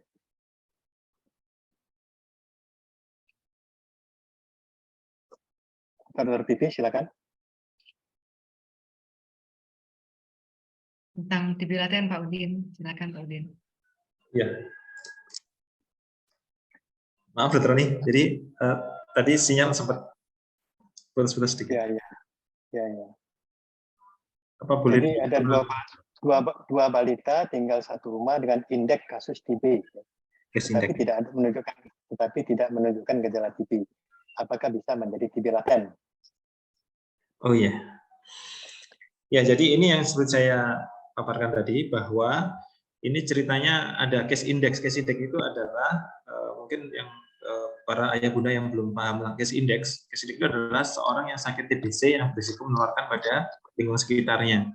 Jadi misalkan tadi saya misalkan ibunya, ini kan nggak dijelaskan siapa ibunya atau ayahnya, jelas dia adalah penderita TBC yang berisiko menularkan.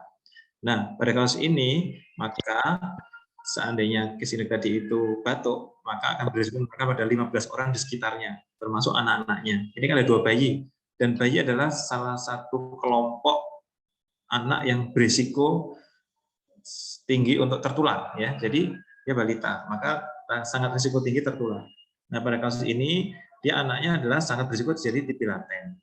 Maka yang perlu dilakukan adalah melakukan tadi langkah-langkah pencegahan 6 langkah tadi ya, diantaranya adalah salah satunya minum obat pencegahan seperti ini.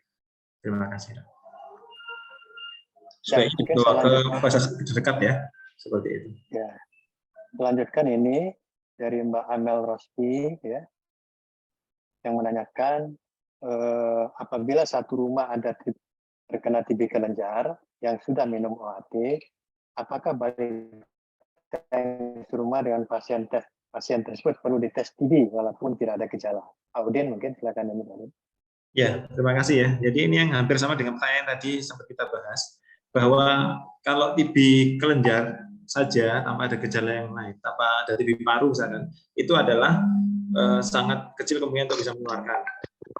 Namun seperti yang saya sudah katakan tadi juga, bahwa kuman itu masuknya semua TBC dalam tubuh kita ya, paru maupun ekstral paru, itu tetap jalurnya lewat udara dulu, masuk ke paru-paru dulu.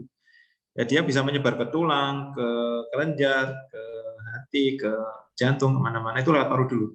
Jadi kalau ada TB di luar paru, tadi kasusnya TB kelenjar ya, maka sebaiknya kita tetap pastikan kondisi paru-parunya. Adakah sakit TBC di TB parunya? Ya biasanya kita pakai tes dahak ya, seperti itu. Untuk TCM yang paling bagus. Nah, kalau TCM-nya positif pasti dia menularkan seperti itu. Nah, berarti anak-anak yang di lingkungan sekitarnya dalam satu rumah misalkan itu akan sangat berisiko jadi TB laten. Seperti itu. Terima kasih, Dokter. Terima kasih. Kemudian, ini pertanyaan yang cukup bagus dari Bunda Ana Kamalia. Ya.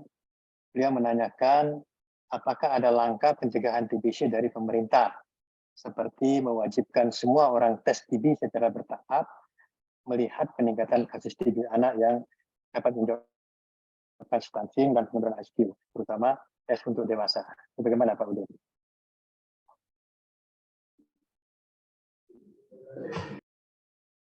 Monggo, Dokter Vivi atau saya? Tentang pencegahan, Dokter Udin. Ya. Ya, silakan Pak Udin. Baik, saya ya. Jadi ada untuk mewajibkan semua orang tes TB. Iya. Jadi kalau program pemerintah sudah bikin program yang sangat gencar ya untuk TB ini. Di antaranya tadi sudah vaksin BCG wajib semua penduduk ya.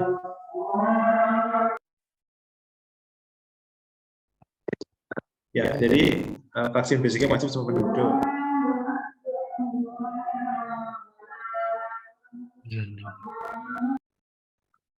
Ya, mungkin boleh saya berikan masukan terkait dengan program pemerintah. Jadi sejak awal dari usia anak baru lahir pun kita telah mempersiapkan dari program pemerintah mencegah terjadinya TBC berupa vaksinasi BCG yang bisa didapatkan di usia di bawah 3 bulan.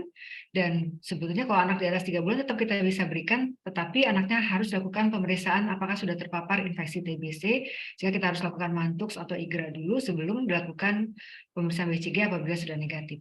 Kemudian pemerintah juga sudah mencanangkan untuk melakukan investigasi kontak apabila ditemukan satu pasien TBC yang menular. Dalam arti kita harus memikirkan satu rumah sebagai kontak erat itu harus semuanya di screening. Jadi pemerintah sudah mempunyai program tersebut, dan screening ini kadang-kadang tidak hanya terbatas dalam rumah saja, tetapi juga di lingkungan sekitarnya.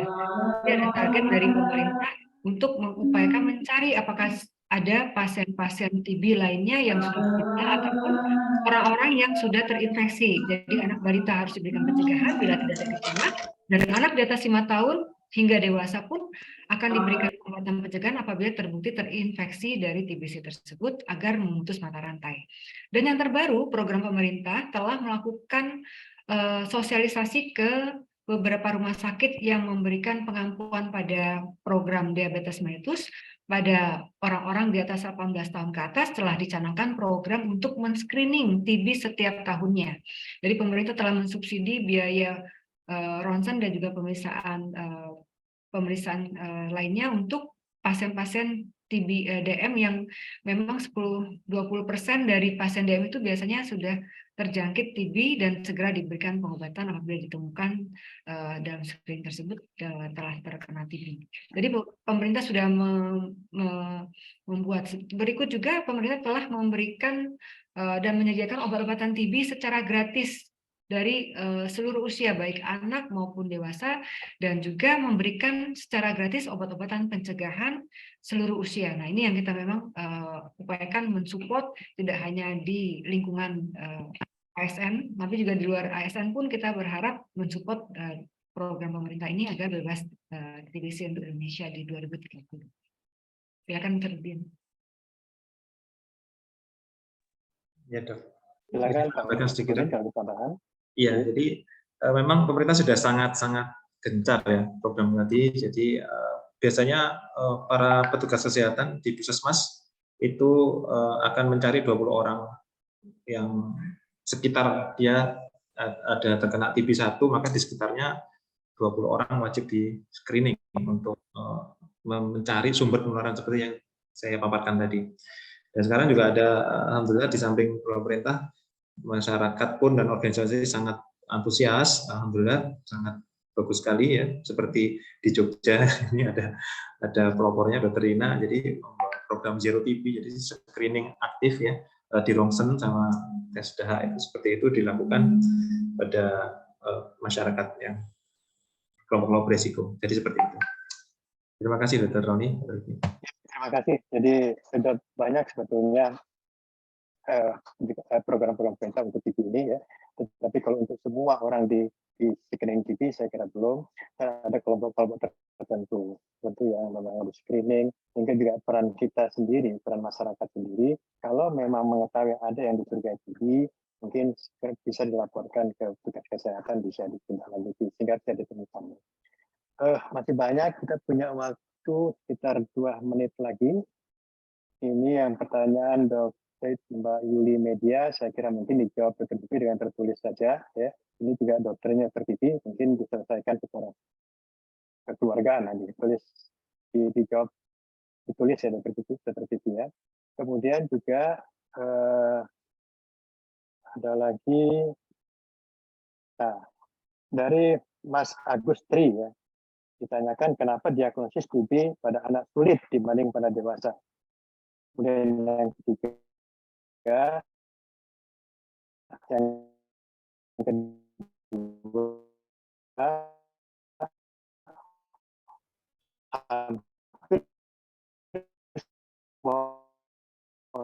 organ bisa terkena.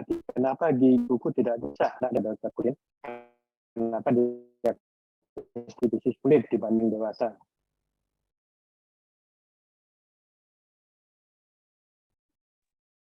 Mohon izin menjawab terkait dengan sulitnya menegakkan diagnosis TB ya, Dr. Roni ya. Pertanyaan yang sangat Pada baik. anak-anak dibandingkan Pada dewasa. anak.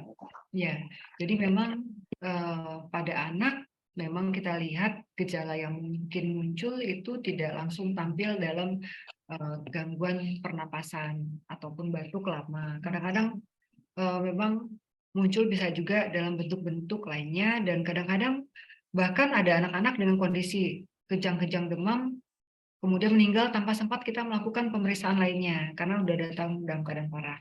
Nah, terkhusus untuk TB paru sendiri, memang kita kalau mau melakukan diagnosis TB itu sangat berharap kita mendapatkan melakukan pemeriksaan yang menyeluruh, mulai dari pemeriksaan dahak sebagai pemeriksaan awal, karena kita lihat dalam alur pemeriksaan dari TB sendiri, walaupun gejalanya hanya demam, tetapi alur dari Juknis 2016 yang dikeluarkan oleh di buku Juknis TB Anak 2016 itu kita lihat alurnya adalah pemeriksaan dahak, dan pemeriksaan dahak ini memang sangat sulit dilakukan oleh beberapa tempat tertentu. Tapi kita di rumah sakit pemerintah dan juga beberapa RSUD dan juga mungkin vaskes-vaskes pemerintah sudah mulai melakukan pemeriksaan sputum, apakah sputumnya langsung ataukah mungkin melakukan tindakan terlebih dahulu seperti induksi sputum ataupun pemeriksaan bilas lambung ataupun aspirasi lambung.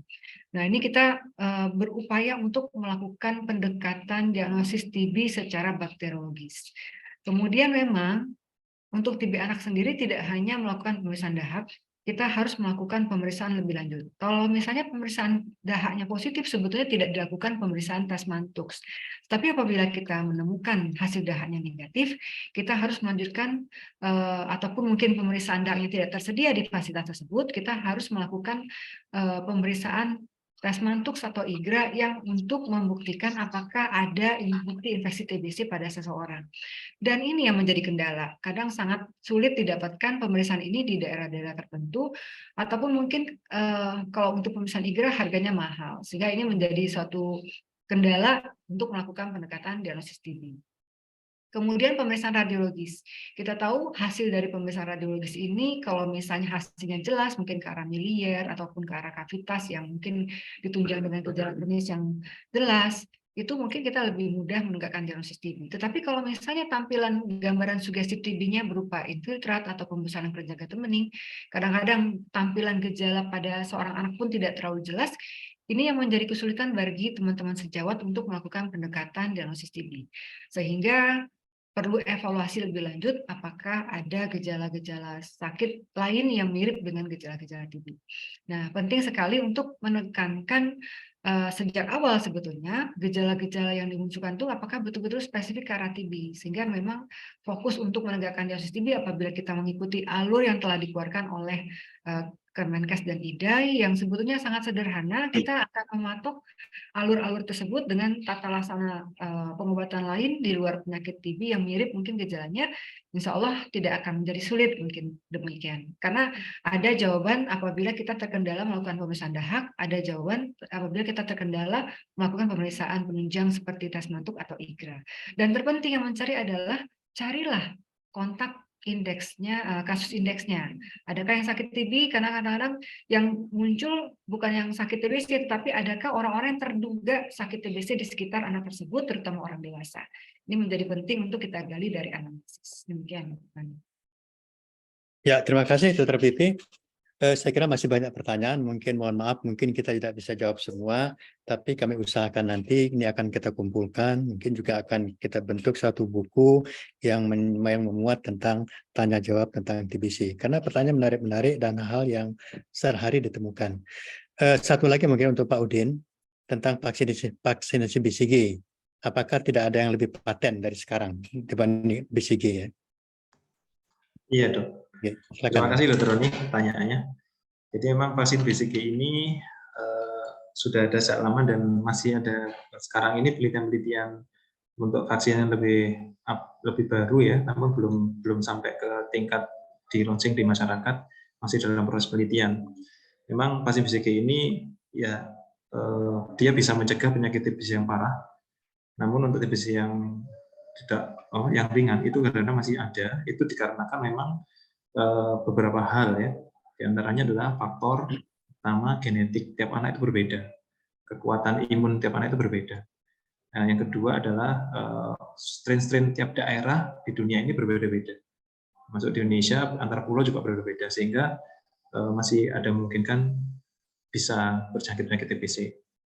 Ya, jadi mungkin itu. Dan juga di Indonesia, di negara dunia ini, kenapa BCG juga tidak bisa mencegah penyakit TBC yang ringan, tapi dia dari penelitian menunjukkan bahwa dia mencegah penyakit TBC yang berat, seperti miliar, meningitis TB itu berhasil banyak dicegah dengan BCG. Nah, di antaranya adalah ada 3 faktor, genetik, kemudian faktor strain-nya, yang ketiga adalah faktor lingkungan. Lingkungan ini juga ikut mempengaruhi keberhasilan proses pembentukan sistem imun. Jadi lingkungan-lingkungan itu dari literatur disebutkan bahwa kondisi lingkungan yang lembab, kemudian kepadatan yang tinggi itu juga mempengaruhi keberhasilan dari program vaksin BCG ini. Terima kasih, Dok. Baik, terima kasih Dr. Udin. Jadi sekali lagi mohon maaf mungkin tidak semua pertanyaan belum bisa kita jawab pada kesempatan ini, dan kita ingatkan nanti selesai di akhir juga kita akan foto lagi ya, tolong buka videonya. Jadi saya kira kita sudah mendapatkan pencerahan ya, dan juga jawaban-jawaban yang kritis dari para ayah bunda, kemudian juga para sejawat, yang memang hal-hal tersebut merupakan hal-hal yang ditemukan sehari-hari, dan banyak memang hal-hal yang masih perlu penjelasan tentang TBC ini. Terima kasih kepada ayah bunda. Kemudian juga kami mengingatkan bahwa keberhasilan eliminasi TB ditentukan pada kontribusi dan kolaborasi kita semua. Kita perlu mengambil bagian untuk menyukseskan secara aktif target eliminasi TB sebelum tahun 2030. Momen Hari Tuberkulosis Dunia ini menjadi momen semua pihak, termasuk kita, ayah, bunda, ibu, sejawat sekalian, untuk terlibat aktif ya dalam program ini. Kemudian ayo bersama kita akhiri TB dan Indonesia bisa. Saya akhiri pertemuan ini dengan 1-2 pantun lagi. Kerja keras tidaklah percuma. Yang akan dicapai insya Allah adalah dapat. Pemberantasan TB perlu kerjasama antar semua sektor dan masyarakat. Hidup di dunia tidaklah lama. Dengan amal ibadah harus diisi. Dengan masyarakat perlu kerjasama dalam menyukseskan target TB eliminasi. Sekali lagi terima kasih kepada ayah bunda beserta sekalian sejawat, dan juga terima kasih kepada Dr. Vivi, Dr. Udin yang telah menyampaikan topiknya pada ini, dan juga terima kasih pada semua yang telah berpartisipasi dan kita harapkan bisa ketemu pada seminar awam IDA yang lain dengan topik-topik yang kita temukan sehari-hari. Akhirnya kita akhiri pertemuan ini dan mohon maaf atas segala kekurangan. Assalamualaikum warahmatullahi wabarakatuh. Silakan kalau mau foto lagi, Pak. Ini masih 283, mungkin diambil lagi fotonya. Yang pertama tadi belum sampai 200 kayaknya. Baik dok, izin kami foto pertama untuk narasumber dan moderator. 3, 2, 1. Oke, selanjutnya ke peserta. Mohon untuk dibuka videonya, Bapak Ibu. Baik, untuk layar pertama, 3, 2, 1. Lalu layar kedua, 3, 2, 1. Layar ketiga, 3, 2, 1.